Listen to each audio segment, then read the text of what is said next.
everyone, welcome back to Poppin In with Alexa and Molly. I'm Alexa. I'm Molly. And this week we are reunited and it feels so good.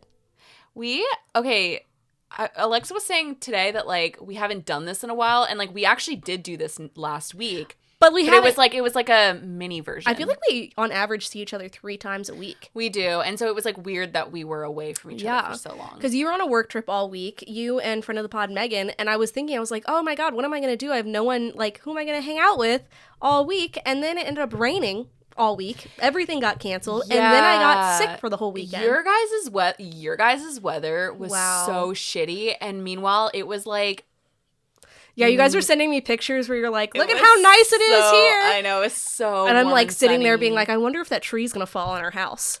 Yeah. Wait, that's terrifying. Yeah, it didn't, so we're fine. But I have to tell you, because it was raining all week, already, I was stuck in the house kind of just viewing things. Yeah. And then I had a fever all weekend, so then I was also just viewing more things, and I've now seen more than 4 Marvel movies. Which ones? So I watched all of the Tom Holland Spider-Man. Oh, okay. Do you like them? Yeah, I do. So I've seen... See, I feel like for you to enjoy those, you'd have to have seen the... especially the third one, you'd have to have seen the Tobey Maguire movies to appreciate them. So then you probably that's why I've seen all the Tobey Maguire, I've seen all of the Andrew Garfield. I realized out of all the superheroes, I really like Spider-Man for some reason. Me too. And I feel like maybe because when the Tobey Maguire movies came out, Spider-Man wasn't this is a superhero type of thing. We're in their superhero era. Because my family's not that kind of vibe. They just don't like that kind of thing. But they were just like, oh, this is just a movie.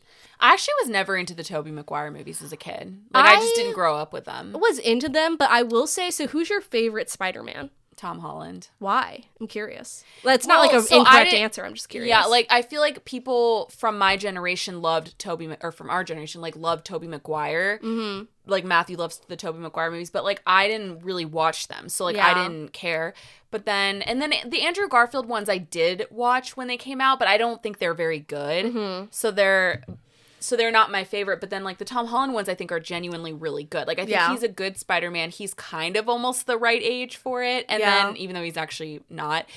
But the thing is with No Way Home, so I wish you had experienced No Way Home in theaters because it was insane. Just the amount of cameos. Yes, and the amount. I forgot that all 3 Spider-Men show up, and it literally, I was like, ah! But I was gonna say by myself on the couch. Imagine experiencing that in the theater was so fun because and I was going to say, even though Tobey Maguire is probably everyone's favorite, when they first show Andrew Garfield, when he takes off his mask and it's Andrew Garfield, everyone, was cheering.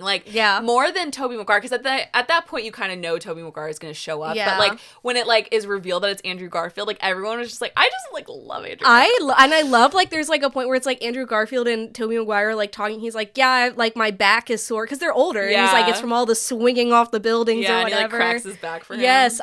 So my favorite Spider-Man is actually Andrew Garfield. I think he plays it the best, but I think I like the first...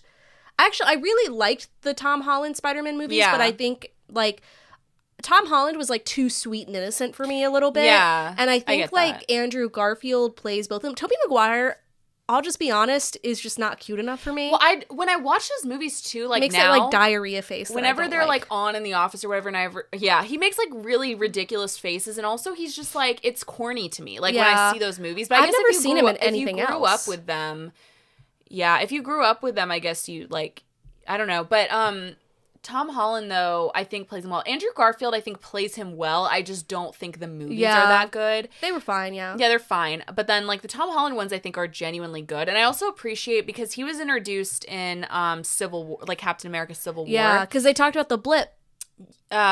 Yeah, but that happens in Infinity War. But he's introduced in Civil War, and then the Spider-Man movies come out. And so I appreciate that they don't show, the origin of Spider-Man in his, because, they did that already. And it's just, we get it. We understand what happened. But, so they just immediately, it comes off as him just already having his powers. The ending of Tom Holland's Spider-Man kind of made me really sad. I know, because the 4th one is going to come out. And it is? Okay. Yeah, there's another one. And I'm just kind of I don't know. Anyway, so I watched those. I also watched, if you haven't seen it, the Reading Rainbow documentary. Wait, what was the 4th Marvel movie you watched? No, I said I've watched more than 4 now. I'd only watched 4 before. Now I've watched 3 more. What were the other 4? I've watched the X-Men Wolverine. Oh, right. Thunderbolts. And like Iron Man or whatever. Oh, yeah, and Iron Man. So just kind of an eclectic grouping there. You need to watch more. Yeah, maybe. We'll see. I think sometimes the kishiness of it gets me, but yeah. Yeah, I get it. But yeah, the Reading Rainbow documentary came out like 3 years ago now. Phenomenal. Really? LeVar Burton, Butterfly in the Sky. Can I give a quick back to Marvel really quick? I was just going to say, on the plane this weekend, I watched... Wow. Sorry. I watched Captain America Brave New World, and it's the one where, like, Anthony Mackie, it's, like, the newest... Well, yeah. It came right before Thunderbolts, and it just, like, it wasn't good. Interesting. Anyway, just wanted to give that. That's my little review. Okay. A quick review. That was my airplane movie. Anyway, Reading Rainbow... I actually never watched Reading Rainbow as a kid. I think it maybe was, like, I know we're only a year apart, but I do think, like... Because I realized a lot of the episodes I watched were from, like, 90s, like, when I was a little kid. Yeah. Even though it went into, like, 2006, 2008, I think, really? Yeah, that's when it got canceled. Peak was 90s. I think it kind of gives into, like, the question of, like, what is a 90s kid? Because I could consider myself a 90s kid, but... And that's where I think the millennial thing comes about, where it's like, I'm not technically a millennial because I'm a 90s kid, but I don't remember stuff from the 90s. Yeah. Because I was like 3 years old in the 90s. Yeah, I remember like bits and pieces of things, but also some of it is just like 90s content that I'm consuming probably in the 2000s. Just like I watched the Butterfly in the Sky. Yeah, Sorry, never but that came out like 2 or 3 years ago. You know what I mean? That documentary. Yeah. So maybe that's part of it. I don't know. Anyways, what we're here to talk about today is, so Molly's like been away, but as I've said, I've been viewing, but we both have seen Conan's Mark Twain Awards, right? Yeah. Okay. I was like, okay, good thing I watched it today. Can you imagine if you were just like, no? Yeah, I was off work today. And I watched it during lunch. What did you think? I wanted you to watch it because I thought you would enjoy it, but I would also I thought it, okay, can I just say, I did think it was interesting that you like really wanted to talk about this.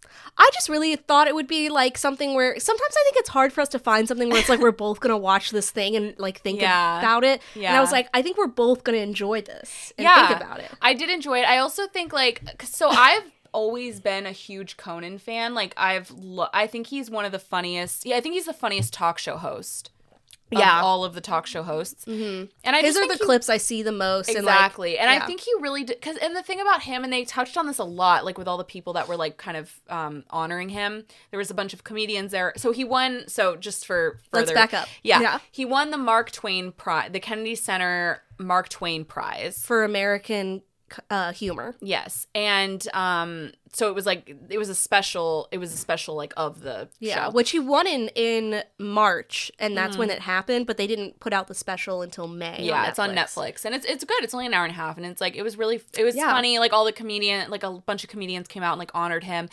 And one thing that like was just kept being brought up is how he's so nice, but he's funny, but he's also nice, and he's also very generous as a comedian, tall redhead, Irish. But I was gonna say I really resonated actually with Nikki Glazer's bit, because she talked about how her family, like her dad had sent her like a clip when she was younger, and I really thought about it. I'm like, yeah, that's like my dad and I kind of bond over, like we'll watch, like he'll like we always like, you know, watch like comedy stuff together. Yeah, that's more me and his thing, and like we'll watch, like we used to watch like Conan's like sketches a lot. Like he has one that's like still to this day like one of my favorite like sketches is like he went to the American Girl store. Oh, okay. And so it's like I'll send it to you because it's very funny. He like goes to the American Girl store and like it's about him like he's just this tall man going through the American Girl store and like eating at the cafe, and he gets a doll and he like does like a whole bit with her, and he's like, it's just like, and he has like bits for all the doll stories and stuff, and it's so funny, and it's just like, and so I kind of resonated with hers because it's just like I bond with my dad over like comedy stuff, and like especially Conan's stuff, and he has so many funny bits. Yeah. I loved also, so he was sitting there with his wife and children, and they're like teenagers, maybe like adults. I don't know their exact age, but I loved, like Conan made this joke at the end. He was like, I'm so glad to be here with my wife and children who are like perpetually unimpressed with me. And like his son's face the whole time was just like, he totally was. Which I was like, I can relate to that so hard, because like if it's your dad, you would just be like, whatever. Really, I think I'd be like, my dad is Conan O'Brien. Like, but the thing is, like, your dad would be Conan O'Brien your whole life. Well, and everyone thinks their dad is like a little bit lame, you know? Every Especially celebrity says that 16. though. They're always like, my kids don't care, and I'm like, really? If your dad is like Timothy Oliphant, you don't care about his work? Like, I'd be like, oh my god, my dad is like born into that life, so you don't know what it's like to have like a regular dad. And also, every child when they're a teenager is just like, whatever, dad. You're not funny, even though he's like winning the American Mark Twain Award for American humor. And I think Bill Burr made the joke. My friend Bill Burr, who I met previously. Oh yes, that's right. I was like, wow, do you really love him? And he was saying I think it was him who was joking that like his whole family is just like, they're just like a mold of Conan or whatever. Except they all just look like the him. son. I think his name starts with is it Brennan? I think I don't know their names. I know his daughter's name is like Neve or something. Neve, something. Yeah. But anyways, I was like, something about his son just looks British. He looks like he would be playing rugby at Edinburgh University. Like he looks, or not like, but you know what I mean. Like he looks like from the Isles. Welsh maybe. Will Ferrell came out, and I thought Will Ferrell was actually very funny. Well, they're Irish, but yeah. Sorry. Will Ferrell came out, and like I thought his thing was funny, but then I was thinking about it. Will Ferrell's son, have you seen Will Ferrell's son? No, but I bet is he hot? He's really hot. I can imagine he that. Posts a lot of TikToks, and like I forgot it's Angus or something. It's something like that, and he looks kind of like him, but he's really hot. Okay, so the picture that comes up, his name is Magnus. No, it's him. No, Magnus. Sorry, it's him as a child. No, okay, no. Click on images. Oh, okay, I could see that. Okay, so for most of my life, I would describe Will Ferrell as a crouton. Like as a child, I was like, he kind of looks like a crouton. Yeah, because his hair. Yeah. But I will say the moment where I was like, maybe he's kind of hot is there was a video where he like came to his son's fraternity and was like pretending to like DJ at it. And I was like, okay, I mean, maybe Will Ferrell can get it. Yeah. I don't know. DJ Willie Will. But, like, okay, do you think Zoe Kravitz thinks her dad is lame? I don't think so, because he's... I think at the age of, like, 16 or 17, she probably was like, dad, whatever. No, everyone I heard her in an interview recently talk about how her parents let her do drugs as a teenager and, like, let her party, basically, at home. Like, so I'm just like, I didn't get the vibe that she thought her dad was lame. Maybe, well, the thing is, Lenny Kravitz is very cool, and I think, and God love him, Conan O'Brien's kind of nerdy, you know what I mean? I actually think he's a cutie, though. He is a cutie. He is, and I don't know if it's the height or what. But yeah, I'm like, okay. I didn't like always think that, but I've thought that lately. Yeah, I think it's when I learned how tall he was. I was like, maybe he's kind of hot. Really? I've always thought of him as very lanky, so it's like the height is, I think I'm in general more attracted to tall men. But, yeah, obviously, because Matthew's tall, but yeah, I just like, I don't know. I've thought about it. Maybe it's like with age. It's kind of like Steve Carell. Like Steve Carell's so much hotter with age. I think Conan O'Brien, I liked him. Like, I think he was maybe hotter when he was younger, but also... Oh, yeah. I forgot that he wrote on The Simpsons, because they talked about that a couple times. Well, I love that they... The Camille Nanjiani's thing was funny when he did, like, the percentage. He was like, people always talk about, like, Conan O'Brien writing for The Simpsons. It's like he's written for 2 episodes. Yeah, it was like or 3, something, and only one of them was, like, notable. Yeah, which is very funny, and it's very true. And I also think it's interesting, I was listening to Conan O'Brien, an interview on Conan O'Brien's podcast, so not an interview, just him talking. Yeah. Where he was talking about, like, this award ceremony, and... I understand this. It reminds me of Bachelorette, actually, where he's like, he was like, a lot of pressure and very stressful that everyone is there for you. People have taken flights. Yeah. They have rearranged their schedules and paid money to come and celebrate you. Yeah. And he was like, and it's a lot to sit there for like an hour plus, and it's just like all about, I was like, yeah, that actually, he was like, it's an honor, but it's like also kind of a nightmare. Exactly. Who was your favorite comedian of the night? Well, so John Mulaney is my favorite comedian. Yeah. Which is also why I wanted you to watch it, because it opens with him. I know, and I loved him. I thought it, so I won't lie to you, I thought it got weaker as it went on. I kind of stopped, like, paying attention, like, with the later comedians. Like, I just didn't really care anymore. But, like, at the first, like, 3, I think it was John Mulaney, was it Bill Burr, and then Nikki Glaser? And then Nikki Glaser, I think. I thought they were, like, and Camille Nanjiani was funny, too. Like, I thought they were the funniest. I thought it was funny when Stephen Colbert brought out Sean Evans. I liked that. That really stood out to me. Also, I was like, I think I have a crush on Sean Evans. Really? Also, I've never seen Hot Ones. Is Sean Evans like in adverse to like flavored wings? What do you mean? What? Like, he's the one who does Hot Ones, right? Yeah. He seems fine when he eats all those hot wings. Yeah, I think he just is, like, used to them, so he's fine. Also, to clarify... He never trips over them. Stephen Colbert came out and did a bit where he was like, I'm going to talk about Conan O'Brien, and it was like a Hot Ones set. So they brought out the wings, and he's like, progress. And it was very funny. Yeah, and he was like, they're only right wings.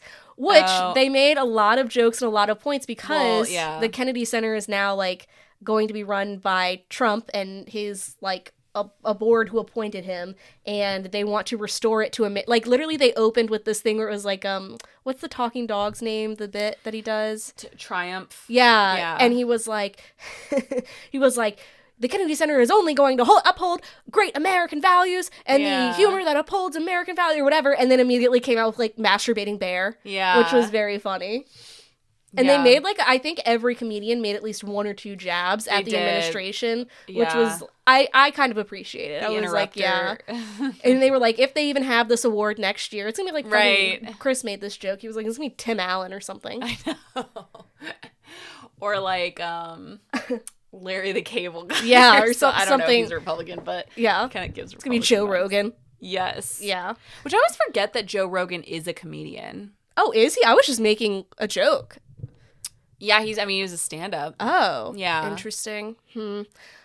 Anyways, what were you going to say before? I don't know. I feel like I really derailed that. Yeah. I will say Sarah...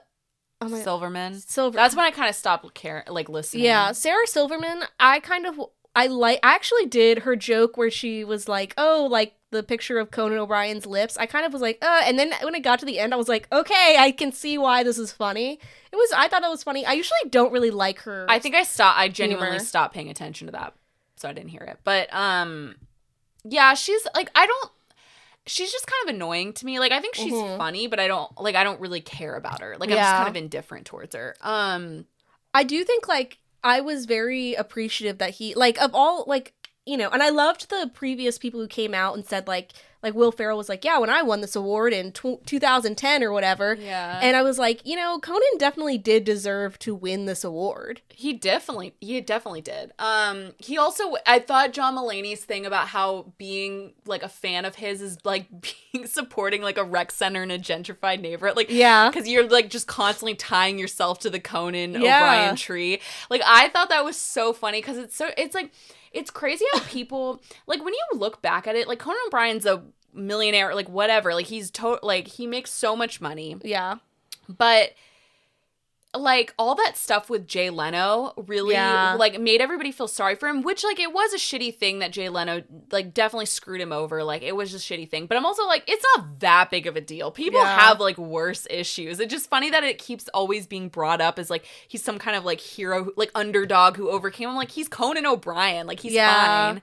Yeah, I think maybe there was, like, earlier parts in his career. I love hearing about, like, the early stages of his career where he's like, I had applied to the David Letterman show and I never heard back, and now David Letterman is sitting here, like, about to speak at an award ceremony about me. Yeah. Which I love hearing those kinds of things because it is, like, so crazy. Yeah. Or, like, hearing, like John Mulaney or Nikki Glaser talking about, like, I can't imagine how it must feel like for Conan O'Brien to hear those people who are younger being like, you inspire. Like, literally, I know. I can think of the exact video that I can quote to you that made me want to be a comedian. But that's, like, what's funny to me that, like, that's what I was saying is, like, I relate to that, and I think there's just something about him that makes, like, people just, like, really, like I just still remember like all of his videos. I've just watched for a long time. He's just so funny. I don't feel that way about other comedians. Like, I don't care about I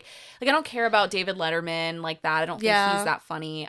Conan, though, I love when a comedian, this is how I feel about John Mulaney too, and I can tell that John Mulaney is inspired by him because they're kind of similar, where it's like, I think I really appreciate when comedians are funny, but they're also, like, they're not, like, mean. Like, they're not mean-spirited. Yeah. Like, they're wacky and they're funny and maybe they have dark humor, but, like, it's not, like, they're not, like, mean ever. I love when comedians have a sense of, like, humility in a way, which I think sometimes if you've been a comedian for too long, you like lose that. Yeah. And I think that it really like inspires a sense of like comfort for the audience to laugh. Like, for example, I think Adam Sandler is funny, but I thought his usually when I see him now, I'm kind of like, okay, the way he interacts people, he seems kind of like he's an asshole. Really?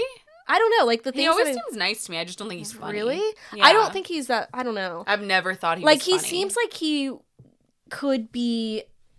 I don't know, because he's Adam Sandler. You know, he's really good friends with Conan, so like that bit was just him being funny. But like he always seems nice to me. He to me reminds me of a lot. Like when I was watching him today, actually, I was thinking about like how Pete Davidson really reminds me of like a new version of Adam Sandler. Oh yeah, I could see that. Like they just really remind me of each other. But I think he's like, I feel like if I sat next to Conan at a bar, it wouldn't be hard to like have a conversation with him. But I've always heard Adam Sandler's like that too. Like he's like really cool, like really chill. Okay. I just personally don't think he's funny. Like I don't think all that like the way he talks, like I think is really annoying. Yeah. Conan, like that kind of thing. Like, I just don't think it's funny. I always say it's boy humor, like all of his movies and stuff. Like him and Will Ferrell. Like I think Will Ferrell is a comedic genius, just not my comedy. Do you know what I mean? I think he is like when he's like that bit like was really funny. I think as a person he's really funny. I just hate his movies. Yeah. Yeah. But which we'll get into one of his movies in a little bit. Really? When? Well, it'll be a surprise for us all. I see it now. Okay, well, it'll be a surprise for everyone else now. Yeah. Yeah. But overall, I thought I'm glad, again, that they honored him. I'm glad that he got the award. I will be curious if they continue to do this award. I know, and who would be honored next. Yeah. But we did ask a question of the week. Yes. And if you ever want to answer our question of the week, follow us at Poppin In Podcast. We post one every week. And they're just fun little thought-provoking questions to hear what you think. Yeah. So we asked, who is your comedian crush? Yes. I think it's clear who mine is. I know who yours is, but not everyone does. Sometimes I pose these questions knowing like what each of us is probably going to answer. Well, it's interesting because I think, and we both say this, I think comedy humor is like our number one thing in a guy. Yes, I actually said one time to some of my friends, shout out Emily and Tanya, I think like, you know how they talk about the 5 love languages? Yeah. I think like the 6th one is humor. Yeah, definitely. Like I knew when I was in kindergarten I had a crush on a boy. I'm like, oh, it's only the funny ones. Yes. If you don't have a sense of humor, the ones who, like have a personality, make me laugh. Don't talk to me. Like literally, you could be an absolute horrible person to me, but if you're funny, I'd probably stick around, which isn't great, but you know. No, but that is it's weird to me when people don't have that. I'm like, you're not looking for funny. Well, that's what I said about like friends. I think I told you one time, like it's crazy to me that people have friends who aren't funny. Like like imagine not being funny. And this is like people might listen to this and think, well, you're not funny, but my friends think I'm funny. But I know people who I'm just like, why are people talking to you if you aren't, you know, like you make me laugh, I make you laugh. And that's why. Okay. All right. And this is the end of the podcast. I agree, though. Like, that is always, like, in friendships as well. Like, that's been a number one thing is, like, they make me laugh. And in attraction. It's a huge attraction. Right. And so, like, Matthew is, to me, like, he makes me laugh the hardest out of, like, anybody I know. Yeah. I think Chris... I hope he's not still here because I won't say this to his face, but I think he's one of the funniest people I've ever met. I think he's genuinely very funny. And I always ask people, who do you think is funnier, me or Chris? Well, it's so okay, can I just say something? There is, like, a difference, I think. Okay. Like, not between the two of you, I'm just saying between, like, guys and girl humor. Yeah. You know what I mean? So I don't think it's fair to ask people that. Interesting. I'm not saying, like, I think that's a good workaround. You should be a politician. Girls can be funnier than guys. Like, you're funnier than guys I've met. But I'm just saying, like, I do think that there's, like, a difference. But I won't get into that. That seems like it's going towards, like, an anti-women thing. And that's not what I mean. Anyway, but for those who don't know, John Mulaney is my man. Okay. So, like, I've seen him twice live. Like, Matthew and I have seen him twice live. He's, like, we bonded over his specials. Like, I love John Mulaney. But I was gonna say, like, with this, like, I'm attracted to a lot of comedians. Like, I also love Nick Kroll. He's like up there for me. I actually think he's actually really hot. Interesting. I think he probably is as a person. I feel like all the characters he plays is always like assholes. So the thing is, like, I think, like, because he and John Mulaney, like, are always like, they have, like, you know, a thing together. But I think, like, and people think that John Mulaney is really hot, but they don't talk about Nick Kroll enough. I think Nick Kroll, like, if you look at him, he's like pretty, like, he's got some like riz, like, he's just like, I could see that. Okay, so I'm curious, and I don't, like, I'm not asking you this to, like, question, like, I actually wanted to ask you this. How do you feel about, like, the whole John Mulaney with his ex-wife thing? I mean, we just don't know enough. Like, I feel bad for her. Yeah. That whole thing, like, was upsetting. I don't know what his reasoning, he's never spoken about it, though. Yeah. I find it a little, I've heard some things about Olivia Munn that, like, maybe she was kind of chasing after him for a long time. Oh, interesting. Which makes me feel a little weird. Like, I don't know if there was anything going on there. Yeah. But, like, so I don't, and I also feel very sad that, like, they didn't have, apparently, like, I don't know if she just didn't want kids or if, like, he didn't want kids with her, but, like, now he has kids. Like, I think, like, his specials, but if you go back and watch his specials, like, his old ones, he would make jokes about how, like, he and his wife weren't really wanting kids, but now he has, like, 2 kids with Olivia Munn. And, like, that makes me kind of sad. But we don't know enough. I don't really like to talk on things with, like, stuff like that because it's just, like, we don't know what happened, you know? It's just interesting. Like, it is interesting. I feel like something kind of maybe shitty on his part happened, but I don't know. Well, because I think it did, because I think, like, you know, I think she's, like, was with him through some of the hard parts of, like, his addiction. Yeah. And then I think maybe it's one of those things, like we talk about, like, the Johnny Depp Amber Heard thing, where it's like both sides were probably at fault in some way a little bit. Maybe, yeah. Yeah, but I just was curious. No, it makes me, like, sad because I do love him so much, and when all that happened, I was kind of like, oh, that doesn't seem good. But I'm kind of separating the art from the artist because I'm just like, I still think he's so funny. Yeah. But I will say, I was talking to somebody recently. I actually think it was one of your friends. It was somebody you knew. We were at the craft beer festival, and he was saying how he was going to see Jerry Seinfeld live. Oh, yes. Yeah. And so we were kind of talking about that. And then I was talking about John Mulaney, and they were asking how he was. And I was like, well, his humor now, since I've seen him, the last 2 shows I've seen him has been since he got out of rehab. And he kind of makes rehab his personality now. Oh, yeah. His, like, drug addiction. Like, he kind of, not his personality, but, like, he does, like, a lot of his humor surrounds that now. So it's kind of interesting. But anyway, he is my celebrity crush for sure. Okay. Or my comedian crush. Yeah. I will say for mine, I love Colbert. I just think he's so handsome. Yeah. I just think he's so funny and handsome. I just thought of, like, 8 other people. Like who? You continue and then I'll go back. I think he went to, did he go to William & Mary? I can't remember. He played soccer here, I think. He did go to William & Mary, yeah. So that also makes me feel like a little like more he's connected. Close to home, yeah. Just like, oh, maybe I'll, like, see him. Yeah. He, like, played soccer 10 minutes from where we live, where we are right now. I didn't know he played soccer, but yeah. And that makes him kind of hotter to me as well, knowing that he played soccer.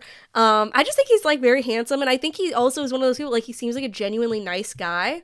And I also think, and this is gonna not be controversial, but I know, like, this is very up and coming, but I think Hannah Einbinder is really, like, climbing that list for me because watching her in Hacks, I'm like, she is actually quite beautiful. Are they, like, gay, the couple? No, the character, Hannah Einbinder. Like, I keep seeing things on, like, Twitter about, like, the 2 of them, like the 2 main characters being, like, kind of, like, they're clearly not, but I feel like people are, like, shipping them. Yeah, I think it's going to be similar to another movie we're going to talk about later today too, where I think it's like queer coded in a sense. So they're not outwardly, like, gay together, but I think, like, they have an interesting, like, relationship that kind of, I don't know. That's what I thought. I just was curious if that. I think it goes, like, above like a romantic relationship or even, like, a friendship. Like, it's kind of like a weird connection. Yeah. Yeah. But I think Hannah Einbinder as a person, I think her stand-up, like,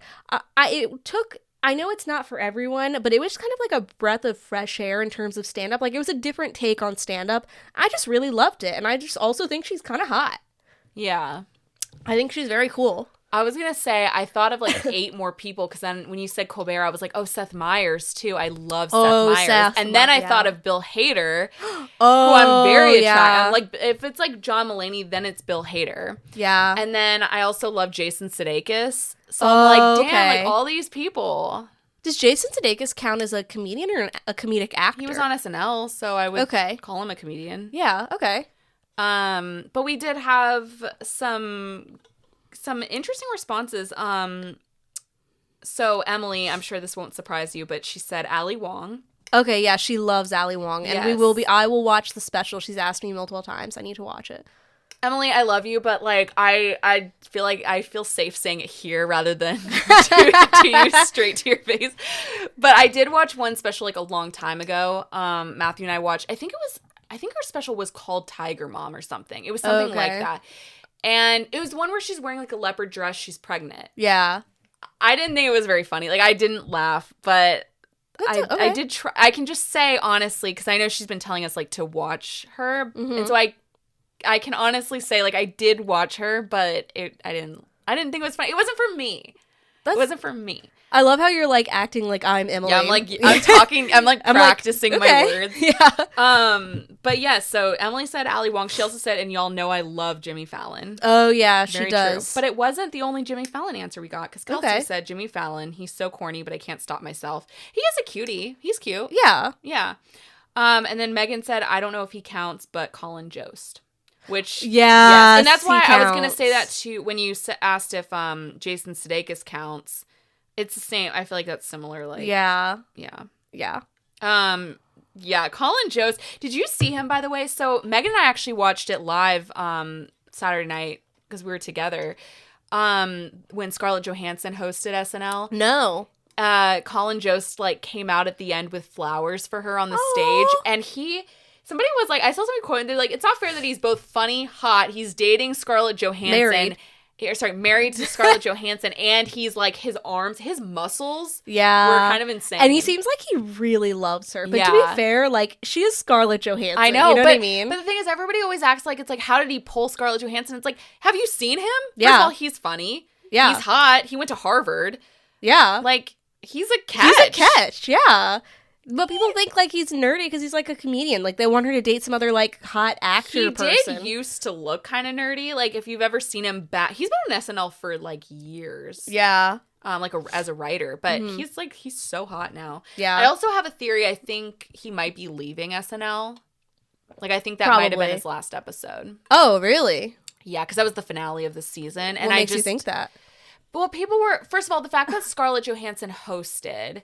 Yeah. Made people kind of feel like he was leaving. He and Michael Shea might be leaving. Michael Shea too? Yeah. I mean, they've been on it for so long. Oh. Yeah. I don't know if they are, though. They didn't say. I feel like Weekend Update is one of the few things that's, like, solidly funny every episode. I know, and I don't want anyone to, like, replace them. Like, the people that they talk about replacing, I don't know if anybody knows this, but, like, Michael Longfellow is one of the cast members, and people always say, like, because he'll go on SNL, like, or he'll go on Weekend Update and do, like, whatever bits, and, like, I don't think he's funny enough to be a Weekend Update anchor. Like, I just don't, so I don't know. Interesting. People always say him, though, as, like, a replacement. Devastating. Yeah. But, so, to go back to what I was saying about queer-coded movies or shows, so I watched Another Simple Favor. Oh, okay. I thought you were going to... We do have Practical Magic sequel on the dock, just spoiler, and I thought you were going to say that was the queer-coded movie. So that would be interesting because they are sisters.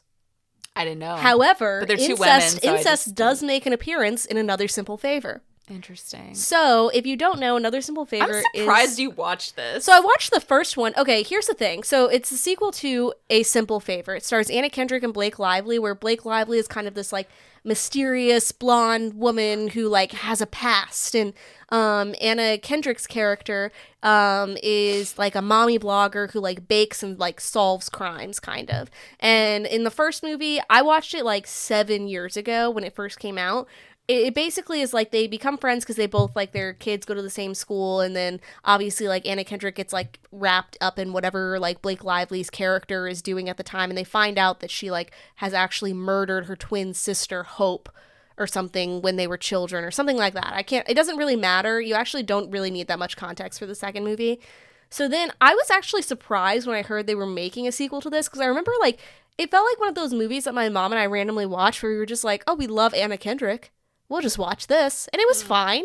Yeah. It wasn't like, but it's crazy because, like, I know, like, Questlove loves A Simple Favor. Like, why? I don't know. And even, like, Anna Kendrick was talking about this in the interview where, like, I think Questlove, I forget what show he's on, but anyways, and she was like, you know who's the biggest fan? It's Questlove. And he was like, hell yeah, I love that movie.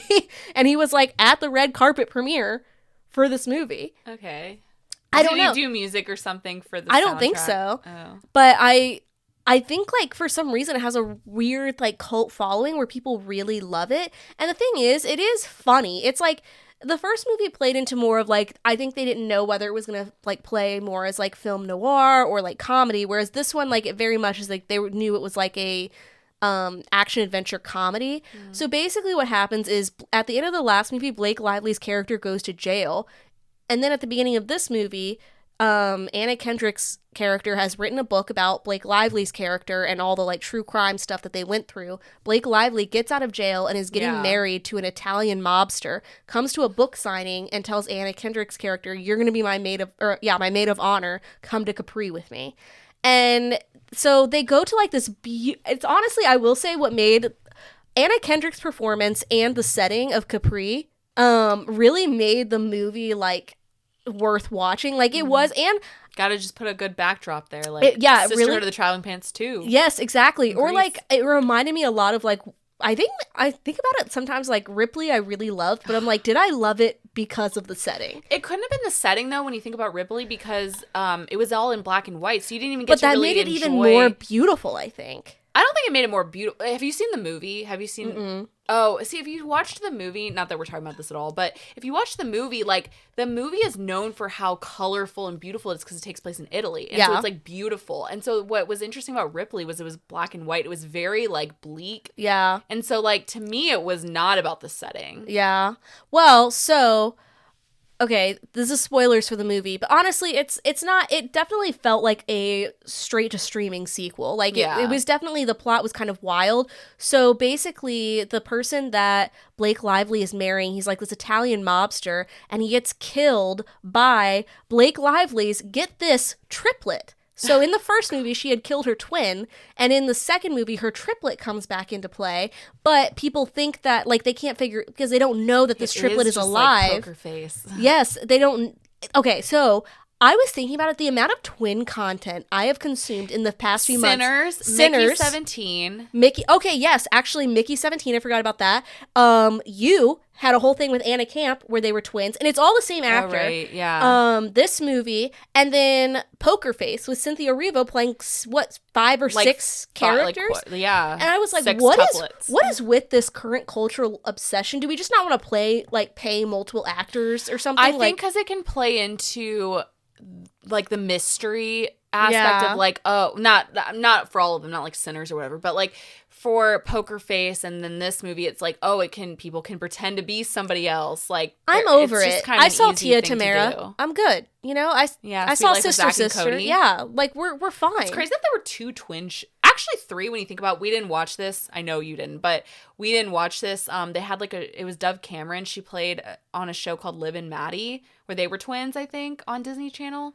Like, there's so many twin content. But here's the thing. Sister and The Sweet Life of Zack and Cody, not on at the same time. So much twin content. Yeah, you know what I mean? This is within the past month. All the things I just listed I have seen. Yeah. And it's all the same actors. I'm like, what is with our... And actually, a lot of them are more than twins. I would say 3 out of the 5 I just named are, like, quintuplets or whatever, sextuplets. Yeah. And I'm like, I understand it leads into the mystery. To me, I think it's lazy writing.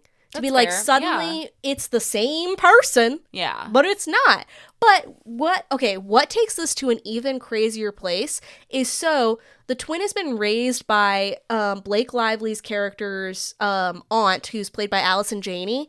And nobody knew that this triplet was alive, right? Like, Allison Janney delivered the babies and said that the third baby died during birth, was really raising this baby to be like her little heist person. So the baby was like, oh, I didn't know I had sisters, but now that I know that I had a sister, she becomes obsessed with Blake Lively's character to the point where she drugs her and has her in a bed.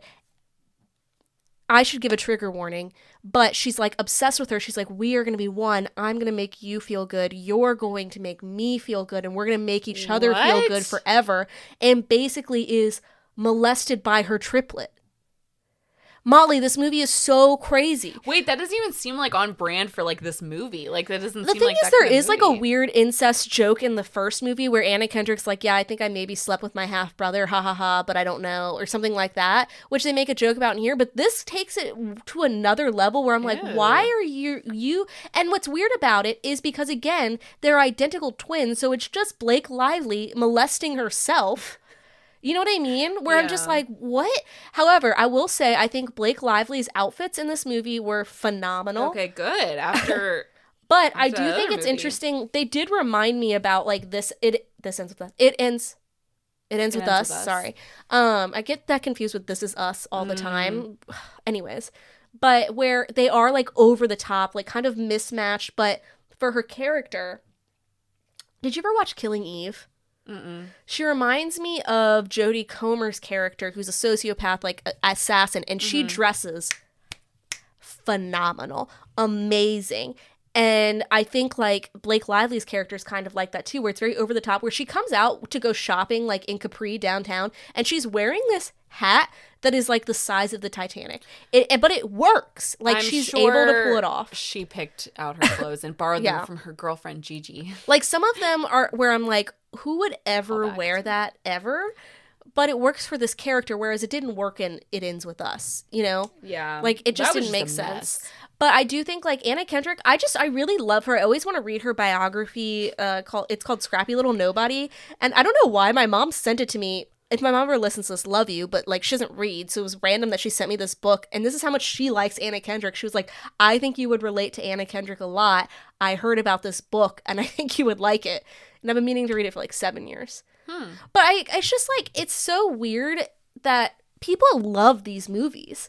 Like, I don't think it gets a great critical reception. Kind of small, like they're very like sleep. Like I feel like they're cult following. Yeah, like again, when I watched A Simple Favor, the first one, I kind of was like, okay, that was a movie. Yeah. You know what I mean? Like it was entertaining in a way, but it wasn't like a movie that I thought about a lot. But then like the online reception, like there's people who were like, I fucking love this movie. Well, I just remember this movie kind of seemed like it came out suddenly too, because when it was like at first like people did want a sequel, and then there was talk that it was coming out, and like so when all the Blake Lively drama was going down and like people were like really hating on her, a lot of people were talking about like, oh, that this is why like Another Simple Favor isn't going to come out. Yeah. Or like the sequel's not coming out. And like the creator of the movie was like, actually that's false. Like it is coming out. Like, yeah. And then it just suddenly came out. Like they did like a whole press thing for it. I remember because someone asked Anna Kendrick. I did see that on the red carpet. Which I thought this was actually very stupid, where they were like, it was basically they asked her like, what do you think of like the Blake Lively, Justin Baldoni drama? And she said I'm just here to talk about this movie. Yeah, she said something like, oh, like that thing or whatever. Like she like kind of blew it off, and people were like, oh, so clearly like they, you know, the media like blew it up. Yeah. Where they were like, Anna Kendrick actually doesn't like Blake Lively and they're in a feud or whatever. And I was like, I think she's just a professional who's like, we're working on this movie. We're talking about this movie, yeah. And I'm sure she doesn't want the absolute chaos of that movie to bleed into this thing that she's created. So I've seen... Go ahead. No, go ahead. I've seen interviews with the two of them from the first movie, and like there's clearly... I wouldn't say they seem like they love each other. They kind of seem a little like they're a little sassy with each other. And to me, I just would take that as them being funny. But I also like the more I watch it, people obviously blow it up and they're like, they hate each other. But I'm like, yeah, they don't seem like they maybe are super nice to each other. And they're probably not the best of friends. But I don't know. I don't think so. I don't think they have to be. No. I don't know if Blake Lively like is friends with any of her co-stars. It doesn't sound like they hate her, but it also doesn't sound like she comes out of any movies or anything with best friends, which is fine. You don't have to be friends with your coworkers.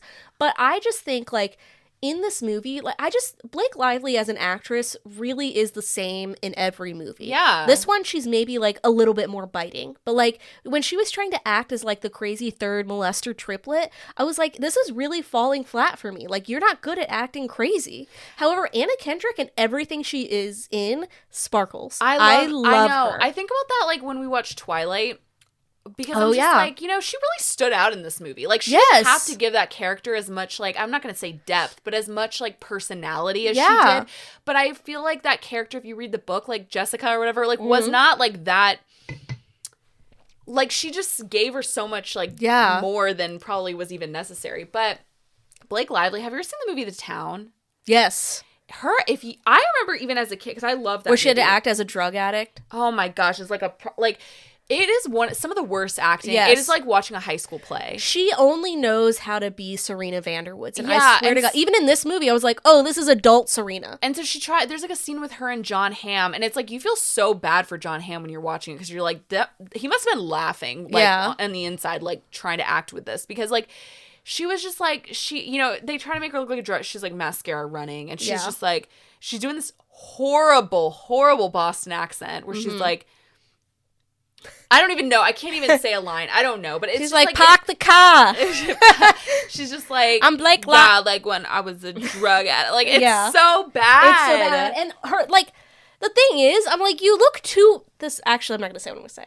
No, but it's true, though. Like, she is Blake Lively, and she's not meant to be an actor. Yes. She's meant to be a celebrity. Yes. You know? And that's why I think actually watching this movie and seeing that... So people... I think one of the reasons people do love this movie is because there are a lot of, like, queer undertones and, like... Yeah. They aren't... like, in the first movie, they, like, hint at it a little bit of, like, oh, haha, like...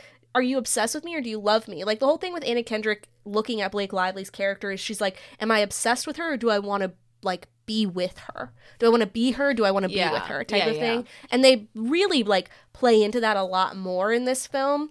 But it's still not, like, they're still just like, oh, we're best friends. But it's like, oh, but we're at a pool by ourselves, surrounded by candles, drinking martinis for whatever reason. But I think what's interesting is Blake Lively is such a good example of someone who is famous because they are very beautiful. Yeah. And, because and have, like, the stamina. Whereas I think Anna Kendrick is very beautiful in a unique way. Yeah. And very talented. Yeah. Like, I think she's a little weird looking in the best way possible. Do you know what I mean? She's interesting because I think she's cute. Yeah. But then it's like, when you think, I think a lot of guys think she's really hot. And I'm going to be honest, it's because of her tits. Like. Oh, Anna Kendrick? Yeah.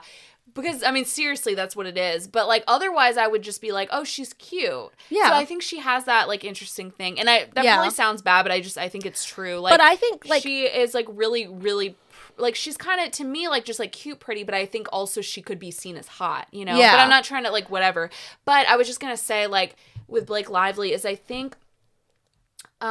whenever I see clips of this is why I've never watched it, because like when I see clips of A Simple Favor, like her acting just cringes me out. She's just like, because she's trying, you know, she's definitely the like supposed to be like, if anyone else played her, it'd probably be like a really interesting character, because I can tell that's like what her character is, but like her playing it, it's like she's trying to be sassy and like whatever. I'm just like, you're Blake Lively. Yeah. The best acting I've ever seen her do, honestly, was in Sisterhood of the Traveling Pants, because like her crying scene, there's like a scene where she's like crying, and I remember like as a kid watching with my mom in the theaters, and like we both got like emotional because it was just like really like and I think sometimes that can happen with actors when they're like younger and they grow up, where it's like you're younger, so you're maybe not like as self-conscious, even though she was like she was like 20 or something. No, she was like 17, I think. I think it's interesting. I think like Blake Lively, just growing up in the world that she has grown up in, is very like self-conscious of her body and of being like a very tall woman. And the thing is, it's like, it's so interesting because she's always cast in these like classically beautiful roles. Mm-hmm. But I think if I don't know Blake Lively, obviously, but sometimes I'm like, I wonder if it's one of those things where it's like, everyone can tell you you're beautiful, but like maybe you don't believe it if you don't believe it yourself. Like you don't feel it if you don't believe it yourself. I mean, I know that with all this Justin Baldoni stuff, like something that came out, like I know that there was like a lot of stuff about how she wasn't feeling super confident about her body since she's had like 4 kids. Yeah. And so that was like something where she just felt uncomfortable about her body maybe, and like that was like a point of contention with her outfits or something. It was something to do with that on the set. But I will say anything with Anna Kendrick in it, I will watch. Really? I just think I love seeing her on screen. I think she absolutely dazzles. Actually, I don't watch everything she's in. Are you like a Pitch Perfect fan? I like the movies. Yeah. I liked like the first two. Ugh, I hated the second one. Haley Steinfeld honestly made that really awful to me. Like, really? Yeah, she was. I liked I really loved the first one. And I love Haley Steinfeld. I love singing the Cup song. See that? Like, I just think back and I'm like, that was such a cringe point of like. I can't do the cup pop thing, culture but zeitgeist. yeah. Did you know people who used to do the cup thing? Yes, and I think it is one of the cringiest things. Like, every girl who I was friends with who had like a good voice would sing that, and I was just like, please stop. I tried to do it once with just like solo cups. I like smashed it in my hand. I was like, bah! She's like, oh, that must be so loud. Our apologies to anyone listening to that. Anyway, I think she's fine. I don't really. Yeah. Well, I don't know. I think I love a quirky brunette. That's obviously me, like a me thing, you know. Okay. Do you think we are Blake Lively and Anna Kendrick? Like, do you think like? Well, I love Blake Lively. Sorry, I hated the beginning of that sentence. Okay. I appreciate Blake Lively for like her style. Remember how like when we played that Sisterhood of the Traveling Pants like quiz? Oh yeah, and you said I was like, I literally played it 100 times so I could finally get her character. Yeah, because like that's who I like want to be, but also I'm like I don't really like her as a person and as an actor. So like no, I don't want to say that's us. And honestly, so a while ago I put on here, this was like last week or something, like a Justin Bounty Blake Lively update, and we didn't end up doing it, and honestly I was like, that's kind of fine because all the legalese it confused me, and just give me a synopsis, a spark notes at the end. We really can't talk about this. This is why I'm like, I've never mentioned it really since we last talked about it, because I'm just like, it's new stuff every day, and we really can't talk about it until it's all over. It's honestly it's just so much. It's the same reason why I was bad at being a crime reporter back when I was a journalist, where I was just like, I don't understand what these words mean. Like, I can never go to court. I will lose. I think I understand it, and there's people on TikTok who will really break it down in, like, a helpful way. But I think, like, an understandable way. But I'm just kind of like, I just don't care at this point. Like, just either the court case, like, the case needs to start, and you need to play it on TV. Or, like, I want to be watching it on court TV. Or I'm just like, just wait until it's over, and, like, we'll talk about it then. But, But, so, speaking of fashion, cans. Okay. Well, okay, did you see how Pedro Pascal looked? Yes, he was actually the only, like, male. Actually, I think there were two other males. I took some screenshots of some fashion that I like. So the Cannes Film Festival happened. It is pronounced Can. Okay, so I thought that, and then I feel like I've always remember it's like always the one that I say wrong. Well, I've heard both.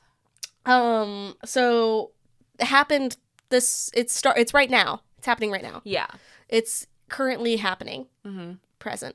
And so I literally was like, this picture, I almost sent it to you, but then I was like, you did wait. Send that to me. No. This is a different one. I was like, look at Alexander Skarsgård and his kinky little boots. He's such a little freak. I love him. I literally looked at this photo for 0.1 seconds, and I was like, his kinky little boots. He is so... He's such a little freak, and I just really love him. Did you see the video of him and Pedro Pascal like hugging and like kissing? I would love to see them in a film together. You would explode. I would explode. Alexa, I saw that video just alone of just the two of them hugging at a premiere, and I was just like, yes! Like, I was like two of my men in one room. Like, I love them. Oh, I love that. Anyway, so it's happening right now. I took screenshots of my favorite fashion moments, but you wanted to talk about something more important. Well, no, I was going to say that Pedro Pascal was wearing, like, sometimes his style is kind of like whatever, but, like, other times, like, I feel like he's a big... What? And hear me out here. Yeah. I feel like he's a big armpit guy. Like, he loves a low-cut an armpit. He loves a pit out. He loves his shoulders out. He's a pity boy. He looks so fit. It was probably because it's all black, so it just, like, was really... He was wearing, like, a black tank top and then, like, black pants. And I think he's probably fit for, like, because of Marvel. So he's about to be in a Marvel movie. So he's obviously fit. But maybe it's also the black outfit, too. But he looked damn good. And then also, I have to say, everybody knows I've talked about this before, even though I think, like, as an actor, he's a genius, but I don't like Joaquin Phoenix, but he looked really good. I don't think I saw what he He was just wearing like a white t-shirt, but like his hair, like his gray hair, like he just looked really good. I was like, oh. I also loved that Spike Lee, I took a screenshot of it. He dressed in a full Knicks-themed outfit. Yeah. And I love that for him. Without the Knicks-themed outfit, he always has kind of like an eccentric he does. look. But I'm curious, like, because the Knicks thing just happened like a few days ago, yeah, right? I know. Like, how the Knicks won, whatever that was. I don't know. Chris was talking about it. And I really don't know. Win, yeah. They won some championship, something. I don't know. Yeah. And I was like, how fast did he have to have this He was made? at the game. So actually, how was he at the game? Or do you think he had this pre-made and he was like, maybe he had a backup if they don't win? I'm sure he's already had that. Yeah, true. But and the sunglasses? Or not, sorry, the regular glasses. And then his glasses always match his outfit. Yeah. The zoom in on his face. I love that. I was like, okay, go off. But anyways, you wanted to talk about the bee. Okay, I laughed so hard at this bee. Would you like a refill? Seen? Sure. We're drinking Uptown Cocktails. It's a chocolatini. You always interrupt me when you do the drinks. Well, I was like, I want to hear about the drink or the bee noticed. with a drink. It's just something I've been aware of. Okay, well, I'll stop. Thank you. Okay. It comes out like kind of slowly. It does. It's kind of frustrating. Thank you. You're welcome. Okay, so the bee.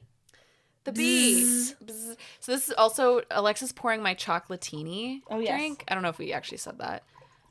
Oh. That's fine. It's good. It's like a little wine made with real cream. Cooler, wine mixer. So not for the lactose intolerant. Yes. We but for us with the strong bodies. Yeah. And give it a try. I said no. It's lovely. Cheers. Cheers. Aw. Together again. And never to be separated. Anyways. So, okay, also hear this out. There's a new Ari Aster movie. Hear this buzz. That was premiering at the Cannes Festival. Eddington. And it has Pedro Pascal, Joaquin Phoenix, Austin Butler, and Emma Stone, which is like killer cast, but also killer bee. Was on the cart. I don't know. But I love that. They were posing on the red carpet, and like what I saw was like a slow motion video, and it made me laugh so hard. This bee is like flying around them while they're posing on the red carpet, and like Emma Stone starts kind of like freaking out, dodging it, and like it's in slow motion. So like, or the video I saw, there's like a bunch of videos, but like there's one I saw that was in slow motion. It's the funniest thing because they're all like trying to dodge it and like hit this bee. What's so funny? I was about to be like, oh, that's the video I saw too, and I'm like, oh, it's because you sent it to me. Yeah. I definitely, or no, I think you I posted it. Yeah. Because I was just like, I want everybody to see this, but it made me laugh. It was just a bee that was just like attacking them. I love that. But that is to nature meets art. I'm very excited for this movie. It's apparently I can't tell if it's a horror movie. Is it an A24? I don't know. If it's premiering at the festival, it makes me feel like it's not, because usually I think movies that are premiering at Cannes is like Cannes, whatever. It's like they're trying to find distributors. Yeah. I think that's what that is. So usually his movies are A24, but I don't know if this one is. I'm just wondering if we're going to get like an intricately crafted script out of it. Good question. These are always the questions. Yeah. Dang. That's how I felt with Robert Edgar. Like, we'll not get a good Nosferatu script. I know. I would love that. Anyway, so this movie Eddington, apparently it takes place in like a western town. So it's like Joaquin Phoenix plays a sheriff, and then like, but I think he's like running for mayor against Pedro Pascal, who's also running for mayor. And so, but it's about like COVID, which I was kind of like, I don't know how I feel about that. Like, and so it's because I hate when movies and TV shows like acknowledge COVID. I find that really cringe. But apparently it would be different if it was like 20 years from now. Right. But it's like about like the political like atmosphere. Like, it's just it seems like it seemed very divided. Only got a 5-minute standing ovation, which is not very long. That's not long. Interesting. Then there's another movie coming out that I'm actually but anyway, I'm still going to see it, obviously. Yeah. Obviously. So also, how do you think it feels to be the first person to sit down during a standing ovation? Where you're like, that'd be me. I'd be like, oh, we're still standing. Oh, yeah. I just feel like somebody has got to do it. My feet hurt. I think the longest, I forgot what the longest, I think the longest is like 18 minutes or something. The way I would be sat. I would be like, this was good, but nothing is Was it that good? Nothing. I can't think of a single movie. One was Pan's Labyrinth, was like, I think that might have been. Oh, you still haven't seen that, right? I still haven't seen it. There's no way it's that good. It's very good. There's no way I've also been like rewatching movies before we do movie assignments again to know what to assign to you. Just FYI. Aw, cute. Yeah, and so that way I have like a memory of them. But. Okay, so I was also gonna say, but I will be seeing this. I think it's very critics divided, but like whatever. And then sometimes I don't care about the critics. Sometimes I'm like, let me vibe out. Yeah, exactly. And then there's a movie coming out called Die My Love or something, and it has Jennifer Lawrence and Robert Pattinson and like Keith Stanfield. Okay. And apparently, okay, first of all, I think everybody feels this way, that like seeing Robert Pattinson and Jennifer Lawrence in a movie together is like making everyone's like 2008 dreams come true. Okay. Of like, you know, just seeing these two, they're two like quirky people. So I will say two things about that. So Lakeith Stanfield, I don't know why I thought you were going to say this, because this is a thought that would only come out of my head. I thought you were going to be like, everyone is agreement on this. When I saw him in a full jean outfit, which looked good, my first thought. That's what you thought I was going to talk about when you said everyone's in agreement on this? And all the voices in my head are in agreement. Where I literally, it looked good. I was like, he must be so fucking hot. And was it at the festival? Yeah, there was a point in time where I thought like full jean outfits, Brittany, Justin were good, and I still do. But now I'm at a point in my life where I'm like, you've got to be sweating into that jean. I saw people, like I said, or I told you this earlier, record-breaking temperatures in Orlando this past week and weekend. We're all gonna die. We saw people there wearing jeans. People are insane about jeans. Wearing sweatpants. I was like, I'm currently about to pass out. How are you surviving right now? I understand that jeans originated as a work pant, but it is insane to me to see people just in jeans working. Getting on planes is diabolical. That's crazy. Like, what are you, like, jeans are for, like, let me be hot in my jeans. Like, I'm gonna be a hot bitch. Yeah. I don't want to be physically hot in my jeans. I actually as a kid, I always hated wearing jeans. Like, I've always been, I wear jeans now, but I'm kind of anti-jeans. Have you ever put on, like, a vintage Levi jean? That shit has no give. You are sucking in, and when you pull them off, you know how you're gonna have the lines? Yes. It will be permanently ingrained. There's a pair you gave me, actually, hand-me-downs, and I wear them a lot, but they are uncomfortable. I'm curious, do you know what brand it was? They weren't I can't remember what they were. You gave them to me quite recently. More recently than the last pair of jeans you gave me. But anyway, no. Yeah, so Lakeith Stanfield, everyone's in agreement. Stanfield, no, I didn't see his jean out. I did see him, but I didn't see him wearing jeans. It was like, I think it was like a jean jacket top and jean bottom. Like, it was the fancy. photo call outfit. There's photo call and then there's the premiere. Yeah. So, but also Jennifer Lawrence, they took the picture I saw of her. She was wearing like this really beautiful white dress. Was it the one that Robert Pattinson kept stepping on? I think so. But the photo I saw of her, literally, she looked like a Madame Tussauds like wax figure. It was crazy. I was like, wow, she looked beautiful, but I was like, is she alive? I heard the movie's really good though. It's apparently like a psychological like horror. Okay. Or maybe not psychological horror, but it's about a woman like going through, it's interesting. It's about a married woman going through postpartum depression, but she's going like insane. Yeah. So. If this podcast ever got big, you know, it would be a fun girls trip. What? Cannes film. I know. I'd hope to get invited. Yeah. In the background, share with your friends and family so that way we can one day go to the Cannes Film Festival. Yes. And we'll learn how to say it right before we go. Yeah. Don't worry. Yeah. I think I'm saying it right. Probably. I know. I just know. I'm just kidding. I always mispronounce everything. You should have seen me in my French and Spanish classes. Oh, I suck at French. I took French literally for 13 years and I still don't get it. I remember sitting there with my French teacher and she was like, you have to like say it with spit in your mouth. And it was just me and her and just practicing like forming spit in the back of our mouths. It's so hard. It is. Anyways, the movies that I'm excited about from Cannes are Highest to Lowest. It's a Spike Lee movie and it's starring Denzel. And I did hear about that. Honestly, I didn't even need to know the plot. I was like, I'm ready for it. I'm not excited about Kristen Stewart's film, the chronology.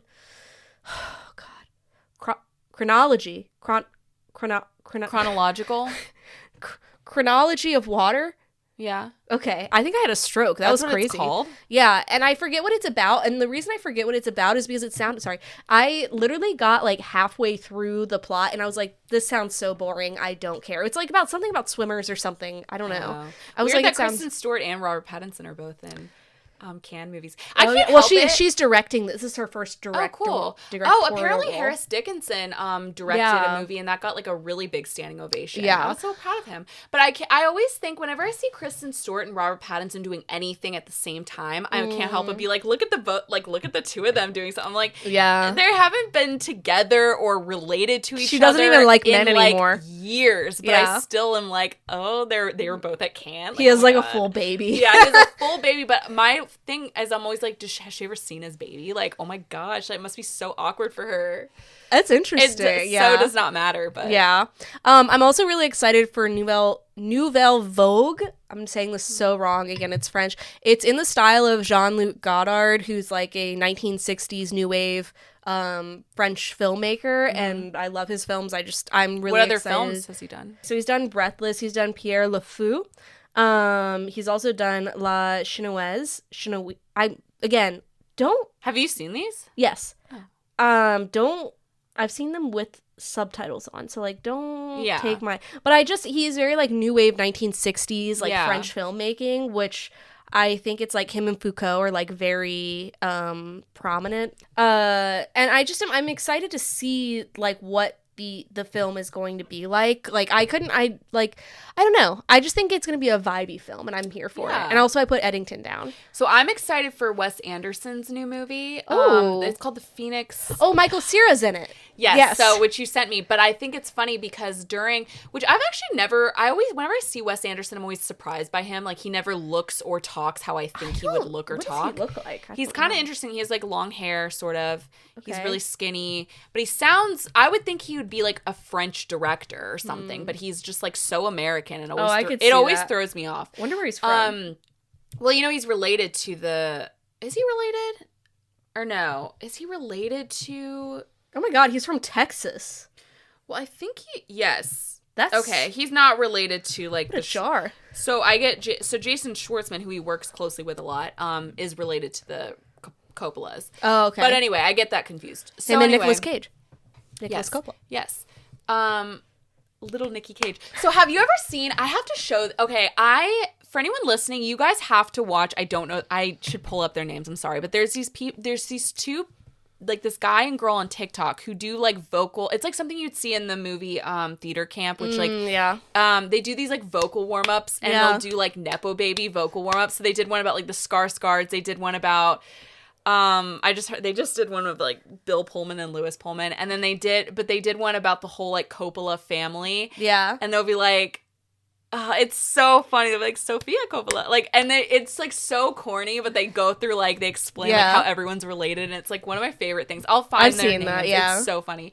Probably because I sent it to you because I watch every single one of them. But Wes Anderson was talking about how he has like, he like wants to work with Michael Cera, and they literally shook hands during their panel, like agreeing to work with each other again because Michael Cera's in that movie. Yeah, and then which is crazy. He's perfect for a Wes Anderson film. Benedict Cumberbatch is also in the movie, and I just saw a quote from him, like from an interview where he said that like Wes Anderson pulling Michael Cera into one of his movies is like God discovering water. Yeah, he was just like, it seems like he should be in all of his movies. Yeah. So I just that picture I sent you, him in his little outfit and like his little smile. It just really chuckled. Yeah, I'm excited to see that movie. I think that'll be. I mean, I love all of Wes Anderson's movies for the most part, but and then I was gonna say, so to go back to Die My Love, so it's directed by the same person. I can't think of her name right now, but she also directed the movie We Need to Talk About Kevin. Oh yes, and the reason I know that is what a crazy movie. Right. It made me really afraid to be or give birth to a sociopath. Right. You wouldn't know. It like really instilled a deep, deep fear in me. No, same. Like not connecting with my baby. Yeah. Like my baby maybe killing people. Yeah. Me like not liking my child. That would suck. So the reason I know that she directed that movie is because during the premiere, like the Cannes like premiere of Die My Love, here comes Ezra Miller zooming down the red carpet, just like for no reason, just speed walking down. He looks crazy. He has like long hair. Like he was just like walking down really fast for no reason. I don't know why he was there. He was somehow invited, this like person who has like a lot of allegations against him. Oh, really? I didn't know that. You don't know the whole like Ezra Miller lore? No, I think I missed. I also didn't know that Megan Thee Stallion was shot a few years ago. Yeah, Chris, her shooter is in jail now. Chris brought it up to me and he was like, "Did you miss that?" And I was like, "Honestly, I don't know where I was." I think he got stabbed in jail, didn't he? Like, yeah. The other day. Anyways. Or something. Yeah. So I'm your pop culture host that knows nothing about pop culture. So yeah, I won't get. There's such a long story, but Ezra Miller basically like I think he got in trouble for like he was maybe like he kidnapped people first of all. What? On his farm, yeah, like people were like, yeah, there's a whole thing. He also like assaulted somebody. There's a video of him like like a fan was meeting him. And he put her in a chokehold, and like he's just like really crazy. There's more to it. I'll be googling. But he was like kind of in trouble like with the law. I think he was on. I don't know. He seems like really insane. Like I could see that. He's getting help. Yes, he does. Because I think he's a very talented actor, but unfortunately, he's. I feel like some of the most talented actors are maybe a little bit crazy. So he was there, right? So he was somehow allowed there. Shia LaBeouf, who is also kind of persona non grata right now, premiered his documentary at Cannes about his acting school that he started. It's a documentary about his acting school. And apparently in the movie, or in the documentary, it's shown him like verbally and like physically abusing the students. Oh. Yeah, like I think physically, definitely verbally. And I think like somebody said he like like he does something, like he did something physical to the students. Like it's really crazy. This sounds crazy. I cannot wait to see all these films. Like, you want to see that movie too? I'm a little curious. Yeah, right? like I'm curious, and not I feel good bad. though. It's horrible, but awful. But here's the thing: is like we're allowing these people to be there. Meanwhile, they can like put a rule out that you can't show like super like. First of all, it's France, so I don't know why France cares. Yeah. But, like, women can't basically be wearing, like, super showy outfits, like showing their nipples or whatever. Like, they have a rule now this year. And I'm like, I feel like France... But we can have Ezra Miller zooming down a red carpet. I feel like France came up with the concept of nipples. You know what I mean? I have no idea. They were like, hell yeah, we're going to put our nipples out here. I just assume everybody would be naked at the Cannes Film Festival. They had a menage a trois in their Olympics promo. You know what I mean? Correct. So I don't know where this rule came from and why we're also allowing, France. Why we're allowing like Ezra Miller to be zooming down the red carpet, Shia LaBeouf to be debuting his premiering his documentary where he's like abusing his students. Can't show my fucking nipple. Pedro Pascal's got his whole pit out here. He's got his whole pit out. Exactly. Wow. Anyways, but keep the pit out. Yeah, but yeah, keep the pit. We'll love to see it. We'll give a pit for a nipple. My favorite. I just retweeted this. There's a video of Pedro Pascal taking videos. He's taking videos so that the photo call, it's like this swarm, this sea of like photographers, right? So they're taking photos, and there's just like a little gif of him like taking pictures, and then he like he twirls out of the. Oh, I've seen. I love him. And then like their cast. I bet he's like, the thing is he's probably worked so hard for so long to be finally as famous as he is. It's like, wow. I know. That's the thing. He's like, yeah, I'm gonna twirl out of this video. Let him have it. He's like, he's gone through so much. I feel like by so much, I just mean like, I think he's the Conan of actors. Yes. Yes. And, wow, we bring it full circle on this podcast. But on this photo call, like so for Eddington, like they're all taking pictures, and like he had his sunglasses on, and he would take them off, and the crowd like of photographers would cheer. They'd be like, yeah, and he would take us, and then he'd put them back on, and they'd be like,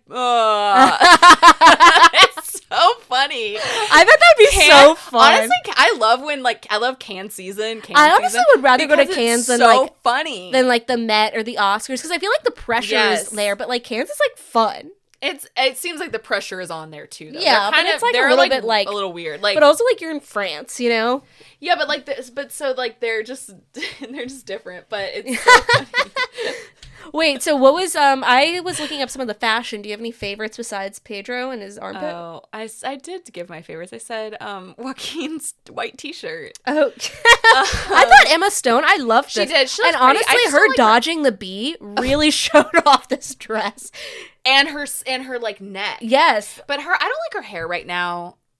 I don't love it. She came back to the regular eyebrows, and that's what I like. She did shave it, I think, recently for a Yorgos, whatever. Yeah, his name is. For his. Sorry. Yorgos. He's Greek. What is it? Lagamos. Oh, yeah. Anyway, I think she shaved her head for that, and so her hair is like growing back now. But she's wearing like it's like a long white dress, and it has like this scoop like white. Yes, it is pretty. That's kind of the most I've seen, and also Jennifer Lawrence's dress. Oh, go ahead. I'm just here to say, every time I see this woman, she is not an actress. She is so stunning. Amal Clooney is an absolute showstopper. What was George Clooney in? Who cares? Okay. Look at this. I know. Literally, who cares about him when at her. She's there? Because she's like a model citizen. Yeah. She's doing something with her life.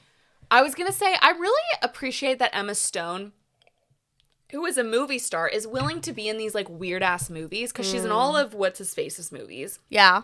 His movies are freaky. And then she's about to be in an Ari Aster movie, and you know that's going to be a freaky movie. But I think that's her vibe. I think that's what you have to do as an actor is you have to like do like super bad, and then you can be in Ari Aster and win 2 Oscars eventually. Exactly. You're like, yeah, like I'm in Poor Things, and I have the child brain and a woman's body. Yep. And that's what I've earned. I that's what I would strive for as an actor. Rihanna, amazing. I didn't see her there. Why was she there?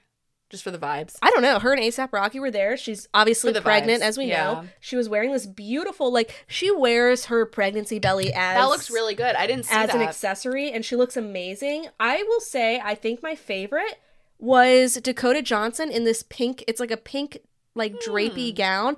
I don't know why. I love that on her. Yeah, it looked really beautiful on her. And she also wore this black dress, like, later in the day. I was just like, I think maybe she's just beautiful. I don't know. But I was like, I love this. But Rihanna really, I was like, hell yeah. Good. Yeah, I love that. Look at you, mama. Mm-hmm. Anyways, so those are my favorites. And, of course, Spike Lee and his Knicks. His Knicks fit. Also, honorable mention for Jeremy Strong. Oh, I didn't see him. I knew he was going to wear... And the thing is, honorable mention, because a lot of the men, they just don't do anything that interesting. No, he always wears colorful clothes. And shout out, really quick, I got to give a shout out to one of our old episodes. It's the Nosferatu episode with Megan. I listen to it when I take Matilda for walks. It's just like a thing that I have. Okay. I don't know why. It's comforting. We have so many episodes. It's very comforting to me. Yeah. Excuse me. I can do what I want. Okay. But it's comforting to me, and it's long, so it's like it can take a lot of time. But we talk about in that episode, we were talking about the Golden Globes, and we talk about Jeremy Strong wearing like a colorful suit. So it's I was just listening to it today, so it's really funny that you say that. I love that for him. And but it's like a colorful suit. His always face is like, and he's always standing literally like this. He like never smiles. He's the emoji. You know the emoji of the just person standing there, like just like that's him. Yes, I love that for him. But so as I mentioned earlier, bringing back to a Will Ferrell and one of his movies, what do you know about Eurovision? You actually asked me this today, calling you out. Okay, I didn't know you were going to do that in front of an international audience, much like the Eurovision contestants. Yeah, you did ask me. You were like, "What do you know?" And I was like, nope. "That's okay." First of all, I don't know. It was a text message, so it's not like I sounded like to me. That's offensive. Nice no, it's funny. When you listen back to this, listen to this part, and you'll know that. That's how you sound in a nice way. I'm never gonna speak. No, but you're so excitable. That's what I mean. Is like excited. Okay, interesting. I just think I've decided after doing my research on Eurovision 2025. It is one of my life goals to attend a Eurovision semi-finalist. I don't know anything about it. I did watch... Okay, so we watched Eurovision with our friend Julia at her house one day. Yeah. One night. We had a movie night.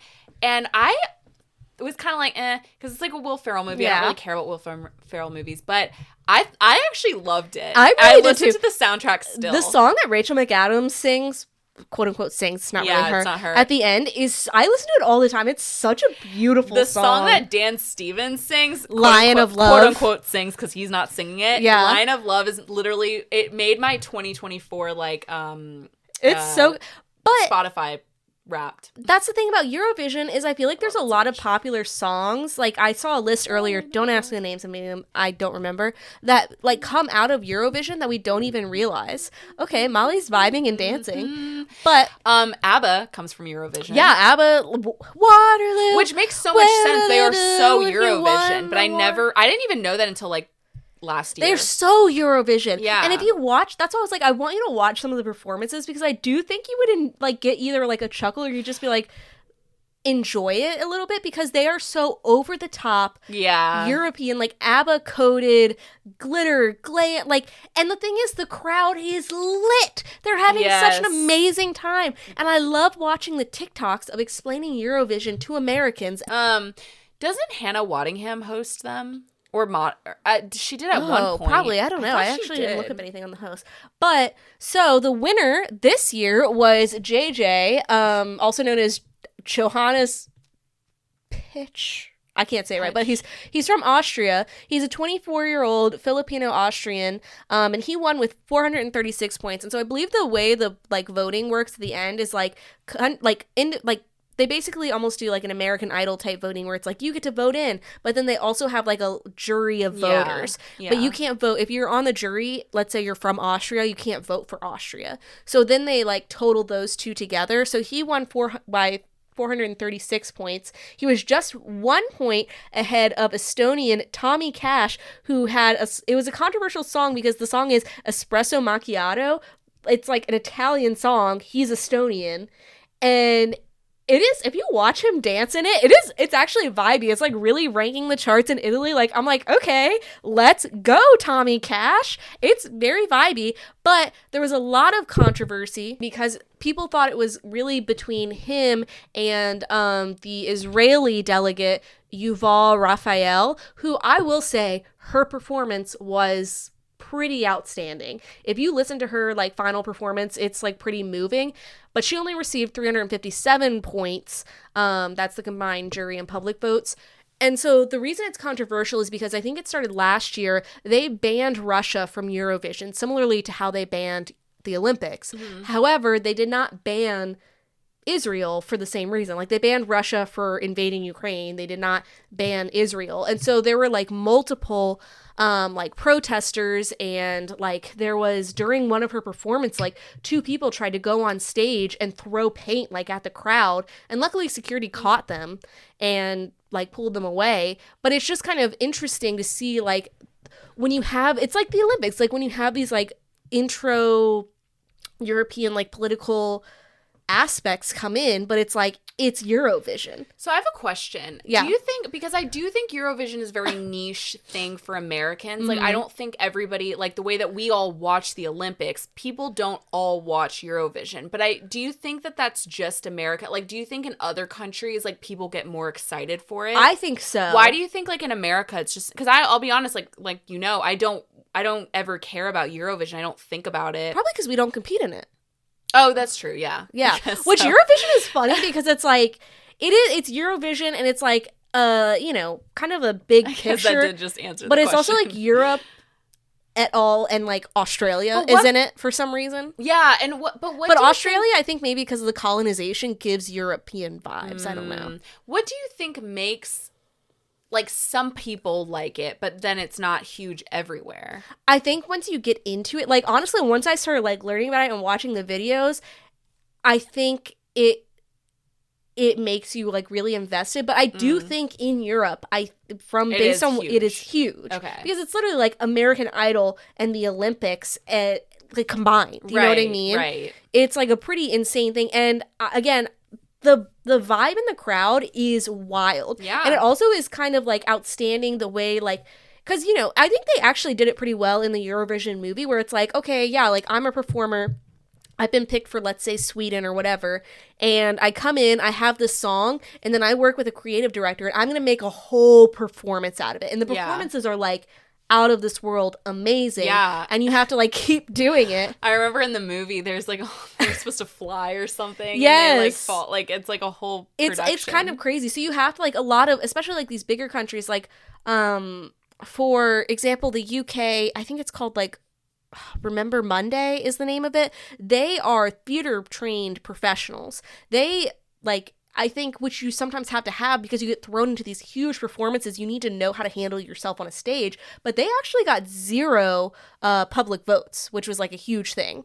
And I thought their song was actually very good. I really liked 0 votes? They got 0, which happens, but it doesn't happen like super often. Yeah, it seems like not one person in the world voted for them. It's kind of crazy. I don't know how they like do the whatever, like the ranking, but if you are ever interested, so again, JJ who won, it was interesting because his was like an opera pop song. So when I was listening to it, I was kind of like, oh, really? But then when he got to the operatic part, I was like, okay, go off. Yeah. I was like, I can understand like that vocal range is pretty incredible for like a 24-year-old. And I guess he was also a few years ago he was on The Voice as well, which is interesting. Imagine competing in The Voice and Eurovision. But I think that's like what a lot of these people do.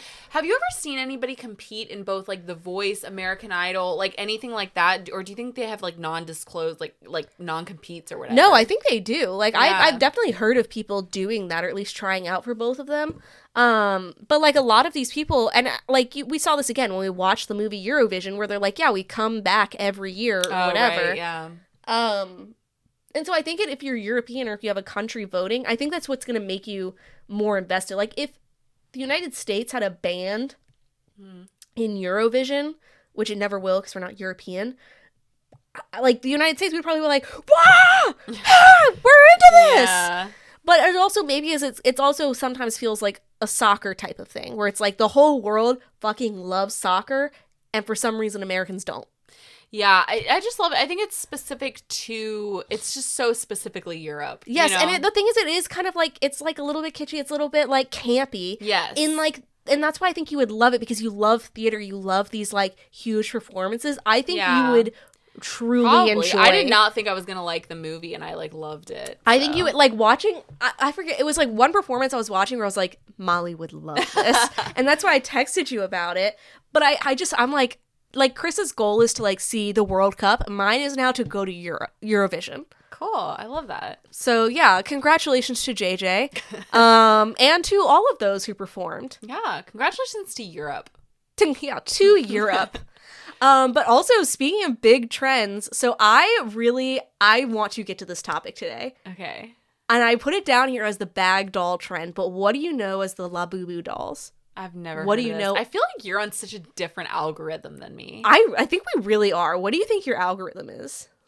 More like celebrity stuff, but you have like some wild, weird stuff. Like, no offense. I just like, it's stuff that I'm just like, what? Okay, I thought it was, but I texted, shout out Emily and Tanya today. I was like, what do you guys think about the Labubu dolls? And they knew immediately what I was talking about. And I was like, okay, so this isn't like. I also like, where are you seeing it? Because I actually haven't been on TikTok in a while.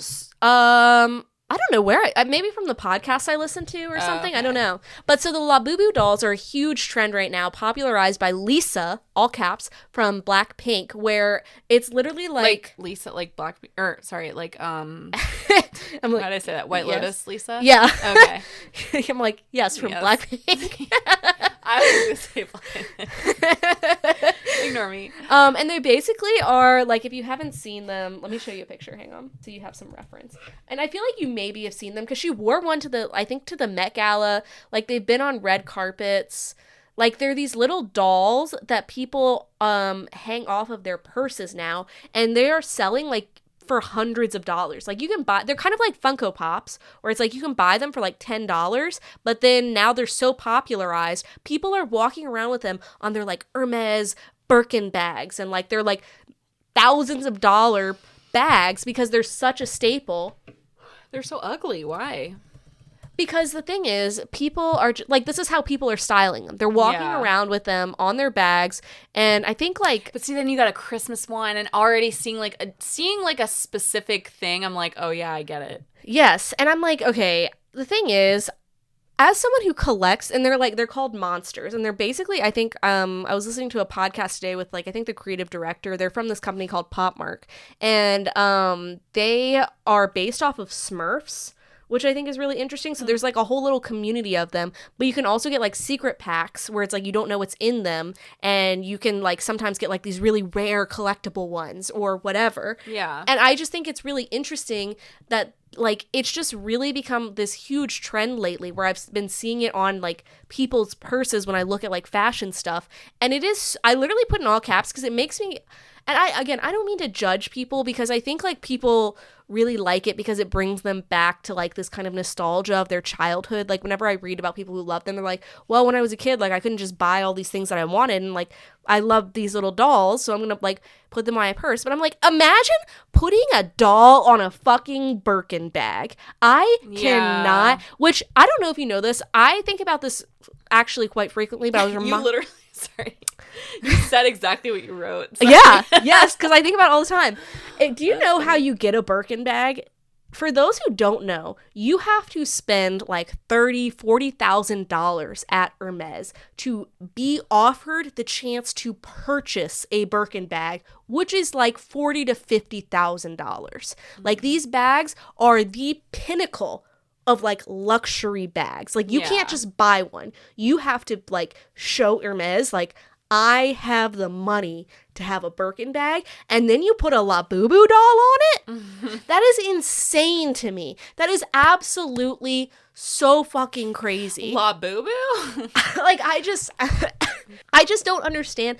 And I think it's people are really like, again, taking this idea of like a childhood, like, and I'm like, maybe I had a different childhood, because it's the same thing where we've talked about like Disney adults, where it's like people who love Disney, they love going to Disney, they go every year, they get really excited about Disney, and I'm like, Disney's fine.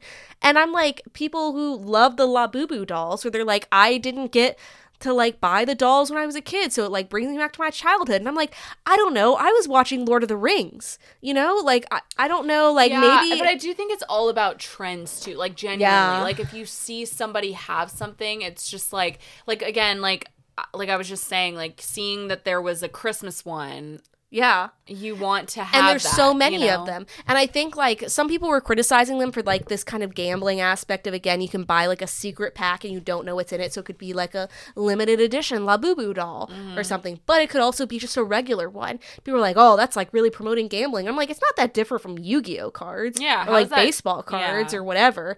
Like, just don't buy a billion of them. Right. But sorry. I just think like sometimes I see trends come and I'm just like, they can go. Like, there are some trends right now where I'm just like, okay, I understand that the youth think that this is hot and cool, but we just don't need it. Like, for example, skinny jeans, I'll never go back. No. I'll never go back. Or like the butterfly clips, those hurt, okay? I spent a lot of time crying with my mom in the bathroom before school as she braided my hair and put butterfly clips in my hair. We don't need them. We don't need those plastic glittery clips. Just be fucking normal.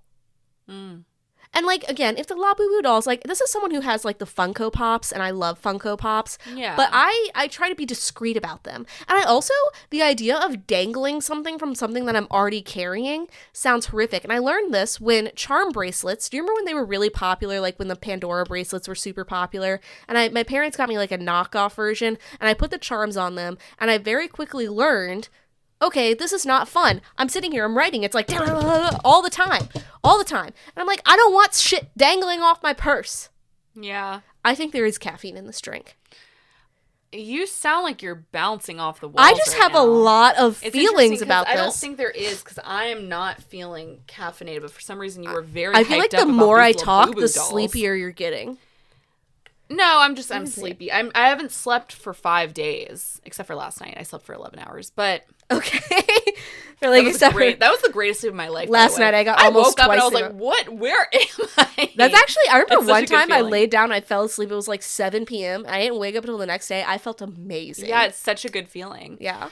That's interesting though. I had never heard of those. Really? That's kind of wild. I feel like that would like cross your, or maybe I feel like they've like subconsciously crossed your algorithm, because they're really popular right now. Emily's roommate collects them. Okay. I don't know. Yeah, which I guess like you don't know him, so like whatever. But yeah, that's all I had to say about that. Well, have you heard about this HBO Max saga? It is actually so entertaining. It's so funny. I think you sent this, or one of us sent it to each other, but it was just like, I would love to be in the room during these meetings where they're like, HBO, then HBO Max, then Max, now HBO Max again, which, yeah, because Max is stupid. I remember when they changed it to Max, my favorite memes were like the slow descent into madness where they had like, and I was like, bring it back. And bring also that the color kept getting darker. Yes. It's black now. It used to be purple. Yeah. And it was blue at one point. Yeah. It was. Where are they going? It was I remember HBO Go. I think that was their best branding name. Yes, HBO Go. That was when I was in college. Yes, yeah. They got free HBO Go. Yeah. That was actually fun. And then they had HBO Now. Yes, that's right. I was going to say HBO Plus. It was HBO Now. And I think they changed it so many times? Because I think so. I was reading about it. I think HBO Go was basically... It was separate. Yeah, it was like if you had HBO, then you also got HBO Go as part of like the streaming. Then they did HBO Now, where it's like you didn't have to have cable HBO to get HBO Now. Okay, here is my question. Here's something that confuses me to this day. As we watch a lot of HBO shows, right? And how we're HBOs. I can call it. We are HBOs. I can call it HBO again because for a while I was like, oh, Max. Like, okay, HBO. It's why I'm never calling X. Because I know stupid. It'll go well, but also it's just gonna go back to Twitter eventually. So I'm not calling it X because just like this, it's gonna come back eventually. Yeah. Anyway, here's my question with HBO though, that I still am confused about. So when a show comes out, right? So say like you're watching The Last of Us or The White Lotus, and it comes out on Sunday nights at 9:00. Yeah. Or 10:00, whatever. When it comes out, does it come out and then come to streaming after, or does it come to streaming immediately? I think it's both. I think it comes out at the same time. Immediately? I think HBO, I think Max is HBO. Like, so is anyone ever watching it live anymore? I guess if you have cable, you're watching it live. Yeah. But if you have Max, you can just watch it right at 10:00. Yeah. Or 9:00. So whenever I'm watching a show, I always wait a little bit. I'm like, okay, well, it's not on there yet. And then I'm like, oh, it is though. Yeah, I think it like immediately drops at the same time. Huh. You know what I love about HBO? It's one of the few streaming apps that does a preview for the next episode. I love it. And I think if you're going to do a week by week like episodic show and you don't have a preview for the next episode, that's a crime. Apple TV. Well, the only reason it does is because it's the only one that has a cable. Like, no, when you think about it, no true. Other. Although no Hulu, like I guess. But Hulu's, I think, pulling in from various things. It is. So why wouldn't Hulu have that? Yeah, it makes me so mad. Or like NBC or something. So anyway, I need that little dose of the next episode. Max to me is the perfect streamer. I love Max. HBO Max. Yes, now I'm going back and forth. Yeah, and I think like their like leadership acknowledged like the ridiculousness of it. Yeah, and they were like, find out what it'll be tomorrow or something like that, which is very funny. I think it's funny. But I think like it changed to HBO Max it changed to Max because it got bought out by Warner Brothers, and then because of the success of some of their shows, they were like, oh, it's like we want to bring in more streamers by bringing in that HBO branding again. Yeah, which is. Like, not stupid, but it's like, why'd you change it in the first place? I don't know. It's not like anyone was like, oh, I'm going to go watch Warner Brothers. Let me go to Max. I hated calling it Max. It's, like, so embarrassing. Yeah. It's HBO. So like, what's that show for Maximilian? I feel, like, safe and, like, just, like, I feel peaceful that we can call it HBO again. Do you know what I mean? I would have loved if they had just changed the branding and said nothing to anyone. And, like, reporters are like, did you guys know? Like, why did he change back to HBO Max? And they're like, oh, we didn't even notice. Yeah. Talk about twins or triplets or whatever. Yeah, but it's just crazy the amount of rebranding. Like, I can't imagine being the graphic designer also for like HBO where you're just like yeah, they're like, are you kidding me? Like, again? And another meeting like about it, like, oh my god, you guys just figure it out. Talking about an identity crisis. Wow. And talking about streamers, Ryan Murphy has a new show, which, okay, so you wanted to talk about his new show, American Love Story, which I had no idea existed. It's his new anthology series. Here's what I thought you wanted to talk about, was his new show about a firm of women lawyers starring Kim Kardashian and like Sarah Paulson.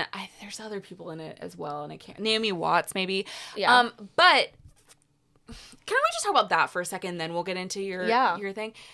Okay, what? Like, why are we? I understand he now has this like partnership with Kim Kardashian, which I don't really appreciate because she's not actually a good actor. Yeah. I appreciate her hustle. Mm-hmm. I appreciate her hustle. Mm-hmm. But if she can't act, I'm not going to watch. It's why I never watched her season of American Horror Story, because I was just like, she can't act. She tried harder. Okay. She was fine, but like it's not good. I'll get more into this when we talk about like the love story thing. Yeah. Hot take, I think Ryan Murphy casts a lot of people who aren't good actors. No, he does. We've said that a lot. We've talked about that. Like, who are explicitly, like, I've seen them in other things before they even show up in these shows, and I'm like, they're not a good actor. So he either casts, like, divas, like, amazing actors, like Sarah Paulson, for example. Amazing. Stick to that. But the thing is, sometimes he does, and like Naomi Watts, amazing actress. Yes. I think he finds one amazing actress, and he's like, if I just put one amazing actress in each show, that'll make up for the shitty other actors and actresses. And then sometimes he'll pull in like reality, because he loves like Bravo, like he clearly loves like Real Housewives. So he'll pull in like reality TV stars, which is awful because they're not good. Like, why do you want not good actors in your shows? You know what I mean? And then hold on a second. I love bringing you to this dark side. Oh, okay. What are we gonna? Well, I just was gonna wrap up and just say like, why this law firm show? I'm just like, why did Kim Kardashian ever become an actual lawyer? I don't think so. I don't think she did. So it's just it's like, all is a this ploy? It's all it's okay. This is her version of becoming a lawyer. Yeah. Just by what starring is this show in a even show about? Like a firm of lawyers. I feel but like I don't want to. She's not good, so I don't want to see her and Sarah Paulson in a scene together where Sarah Paulson's acting her ass off as usual, and Kim Kardashian is just like mildly like dead-eyed a little bit. Like it's not. I feel like Ryan Murphy really has done all of the like network TV tropes. Like he did Nip Tuck. There's nothing else. So he did a medical show. He's doing a cruise show. The Dr. Odyssey again with the sharks swarming that cruise ship. I was like, this is the most insane plot I've ever seen. He has really done like, and so I think that's what it is he's just like he's constantly wanting to make stuff. Yeah, but I think he's the epitome of like an ADD person who just was like given too much like power. I think this is like me trying to like make TV shows. I think at this point his things are like Monster and American Crime Story are the safe bets. Yeah. Like where you're just like, you know, those are going to be good. Yeah. But it's like, please. So now he's making American Love Story. Yes. So that's going to be a new anthology series. So the first like season of the series. So you know he has American Crime Story. He has he has Monsters or whatever, which is like also an anthology series that is separate. This is a separate anthology because he also has the Feud anthology, which he never separate. Like finished. He's only made one season of that. I think right? he made 2. Yeah, because it was Joan Crawford was the first one, and the second was the Swans. Right. Which I watched half of, and I could not get through because I was never like, even this is so wanted to stupid. Watch that. Oh, and then American Sport, isn't there the sports story too? But I think he's only made one of that. Why is that not a crime? Actually, it's overwhelming. Please, Ryan, just stop. Like every anthology doesn't have to have a name. You can just make a season of something. We don't have to do a category, you know? Yeah, exactly. Yeah. So this is American Love Story, which I guess is going to focus on love stories. The first season... I want the scary, twisted, creepy stuff, though. Clearly, that's not going to be in this. I don't know. So it's going to be based on John F. Kennedy Jr., who's the only son of JFK, and his wife, who is fashion publicist Carolyn Bessette Kennedy. Their relationship was huge in the 1990s, but it came to a tragic end when both of them died in a private plane crash off the coast of Massachusetts in 1999, just 3 years after getting married. And so here's where I would like to say, I put this in all caps, that Sarah Pidgeon is playing Carolyn Bessette, and I put in all caps, another bad actress, of course. I don't know who that is. She is, you wouldn't know who she is. She hasn't been in a lot, but she's been in a show that I watched called The Wilds, which basically is like a lost version of all girls. It's like a shittier Yellow Jackets. And I couldn't finish, like I did the first, well, this is kind of a scary picture for the first picture. I did the first season because I was like, oh, okay, this is good. And I honestly couldn't continue the second season because there's like 15 actresses in it, but her acting to me was so bad. Really? I was like, I just can't, everything came across as being very like, yeah, well, I love you. So I'm a tortured, like, English writer person. Like, it was so bad. And I was like, of course he cast another bad fucking actress in this, it must in be the just because she looks role. like her. It must be because of looks. Well, Naomi Watts is playing Jackie O. What? And that's why I think is a great. I think she's a great actress. But I'm like, okay, I think he's just really pegging on the fact that Naomi Watts is a great actress and is going to carry this season probably. Yeah, but she doesn't. That's so weird. She doesn't look anything like Jackie. He really has his muses and he sticks to them. And sometimes I'm like, let it go, please. Let them be free. Paul Kelly, I don't know who that is. He's kind of like an unknown actor, but he's playing John. Okay. Is what they call him. When I lived in DC, I lived in the room of the apartment that JFK and his sister lived in, and I can't remember her name. I like lived in their apartment, so I was like, are there ghosts? She also have an F middle name. God, there's so many Kennedys. It's so confusing. Ugh! Yeah, it was Rosemary. I think it was the apartment that he shared with her, and I lived in their apartment. Wow. Oh, yeah, I do remember you telling me that. That's crazy. Well, now I don't know his how love that's story, relevant to this, but his love story is going to get played across. And honestly, and don't come for me, Ryan Murphy, as though he would listen to this show. I would never want my story to be told by Ryan. But at the same time, because there would be so much incest in it, or some so much the thing is, if he told your story, you'd be making out with a girl in it. What?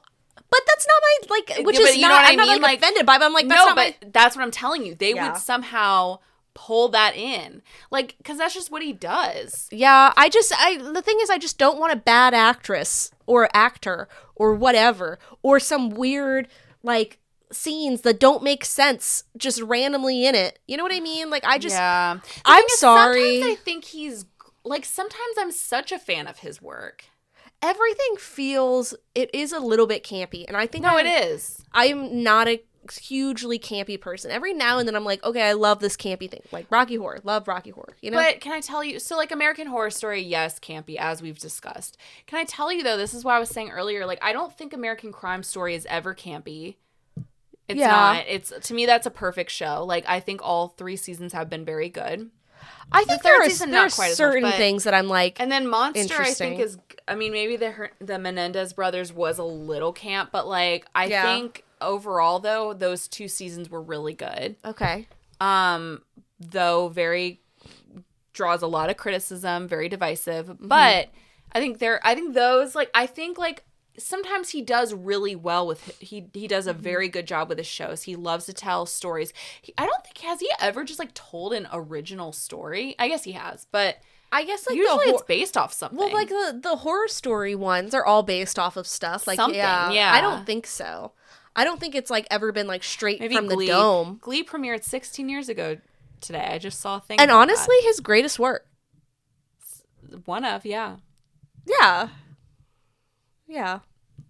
I think it had the most understated cultural impact. I think it went on. I think he's just doing too much. He's the Nicole Kidman of showrunning. Yes. You know what I mean? She had a wig mishap at Cannes. What? Yeah. Oh my God, poor Nicole. Oh, what happened?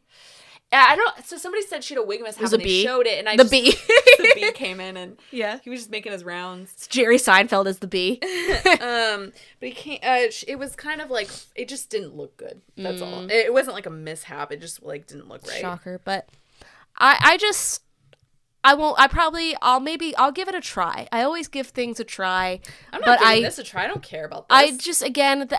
Sarah Pigeon. There's no death in it. No. Not watching it. There is death. They die. Oh, I'm sorry. I didn't mean it like that. I just meant the main characters die. Okay, I wasn't which is not a spoiler. That. It's a fact. No. I meant because it's American Love. So I want some twisted shit. Yeah, you don't like love. Mean? You're not a love person. No, I'm not. And actually, so speaking of which, Megan, friend of the pod, Megan, shout out Megan, brought up a really interesting topic she thinks that you and I should talk about, which is what is the difference between a rom-com and a chick flick?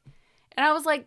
Because I went on about it to her, yapping her ear off yesterday in the car for a while because I have thoughts because I love chick flicks, but I don't love rom-coms. What's a chick flick? So a chick flick, Legally Blonde, Legally Blonde or Mean Girls or Bring It On. Those aren't. Maybe they have romances in them, but they're not outwardly the romance is not the main plot. Yeah. But I was telling her because on the plane, my comfort movie is 10 Things I Hate About You. I watch it so much, and I had just been watching it on the plane, and I was like, that's the one rom-com I love. It's one of my Shakespearean rom-com. I love Shakespeare. I love Clueless. I love Shakespearean rom-coms, but so those are kind of the few, I would say, 10 Things I Hate About You and, Clueless. I would say Clueless is maybe a rom-com. Yeah, I mean, it's Emma, so. Right. And so she was saying, because I was saying, I don't love rom-coms, but I love chick flicks. And so she was curious what your thoughts are on that. Yeah, I think rom-coms are, rom-com, blah. Yeah. It's a lot. Rom-coms are romantic-oriented. Chick flicks are just oriented around things that women like. But here's the thing. I think rom-coms are chick flicks, can be chick flicks, but I don't think chick flicks have to be rom-coms. Do you know what I mean? They're two separate categories, in my opinion. Yeah, they are. The way Poe is staring at me is, she's just like, are you kidding me right now? She's really thinking about it. The way her paw is on the desk. Poe, what's your favorite chick flick? Oh, yeah. Yeah, that makes sense. Sisterhood of the Traveling Pants, too. Oh, yeah, absolutely. Give me the grease. What's your favorite chick flick? What? Probably Romeo and Michelle's high school reunion. Yeah. I love that. Flick. Yeah, I love that. And it's not offensive to call them chick What's your flicks, favorite rom-com? 10 Things I Hate About You. Is there any that you like outside of that? Clueless. Okay. What else do I love? Oh, I really like Crazy Stupid Love. Oh, yeah, that is a good one. The thing is, I think both of those... I don't like rom-coms that much. I think you just don't, and I mean this respectfully, I think you just don't care about love that much. Like, you're not interested in, like, romance or love or anything. Yeah, and I think that's because you're a secure attachment person. So, you know, like, we've talked about this, where I'm like, okay, I think, like, you really love horror things. I love horror things, too, but I am very into, like, rom-coms, like, family-oriented things. And I think it's because you didn't grow up with, like, a lot of horror. Not that I did. Did you? I think, I think we had differences in our upbringing. And I think that influences, like, I think sometimes you seek out the entertainment that fills in that void. Like, give me the Menendez brothers. Yeah. And I'm like, oh, give me About Time. That's like a family having tea by the ocean. I literally watched this thing. I watched this movie, the most rom-commiest rom-com. It's called Love at First Sight. It stars, this is while I was sick. It stars, what's her face from White Lotus Season 2? She plays Tanya. Oh, and also White Lotus. You mean Jennifer Coolidge? No. She plays Tanya's assistant. Oh. What's that character's name? Yeah. Something. But anyways, it's called Love at First Sight, where she meets this British boy just by happenstance on a plane. And they go, this is spoilers for this movie if you ever want to watch it. It was actually very cute. And they go to England and it's like his mom is dying from cancer and they're having a like living memorial. So she's still alive, but she was like, why have all these people say nice things about me behind, like when I'm dead, when I can hear them? There's an episode of Curb Your Enthusiasm about that. They have a funeral, but he's just upstairs in his bedroom watching it. Like, and the way I am like, the mom gets on stage and talks about like her life with the dad and like having the children. The way I am tearing up on the couch, congested as that, like, all could be. That just like wouldn't make me like that. And I know that's like the difference. Yeah. And I think that's interesting. Like, I think chick flicks are, oriented around, like, bring it on, like, oriented around women's stories. And I hate that we have to call it that, but I just like, I love chick You know flicks. what? Bring power back to it. Just like we bring power back to the word bitch.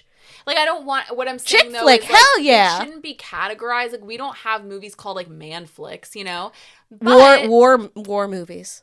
But I like war movies, so it's, like, not fair that it's, like, Matthew won't watch Bring It On with me.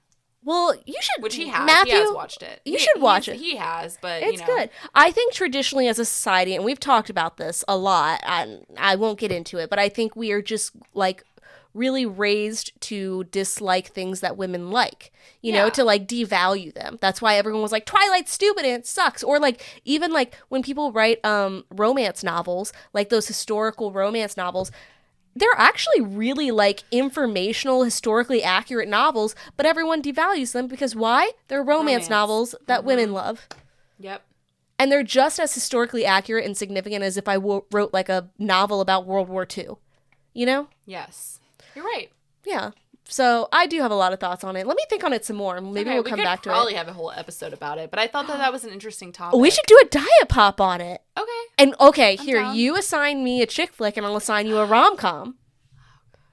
But it'll be a good one. The thing is, I'm being serious when I say this. I don't know what chick flicks you haven't seen.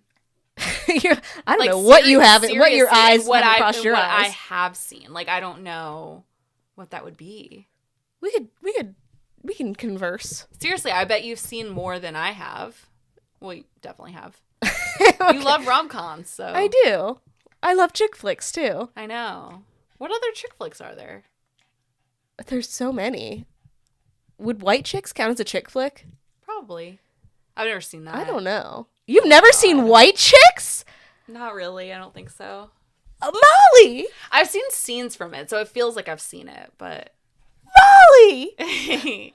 That's crazy. Okay, don't assign that to me because it's spoiled now. Like now I know what you're gonna assign me, so you can't assign it to me. I read the whole list to you at one point.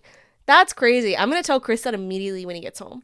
But anyways, I think that's all we had for you guys this week. As always, like, subscribe, rate, review, share with your friends and family. Follow us on Instagram at Poppin In Podcast. You can answer our question of the week or just interact with us in general. We need friends. It's just me and Molly yapping here, and I'm sure she's tired of hearing me.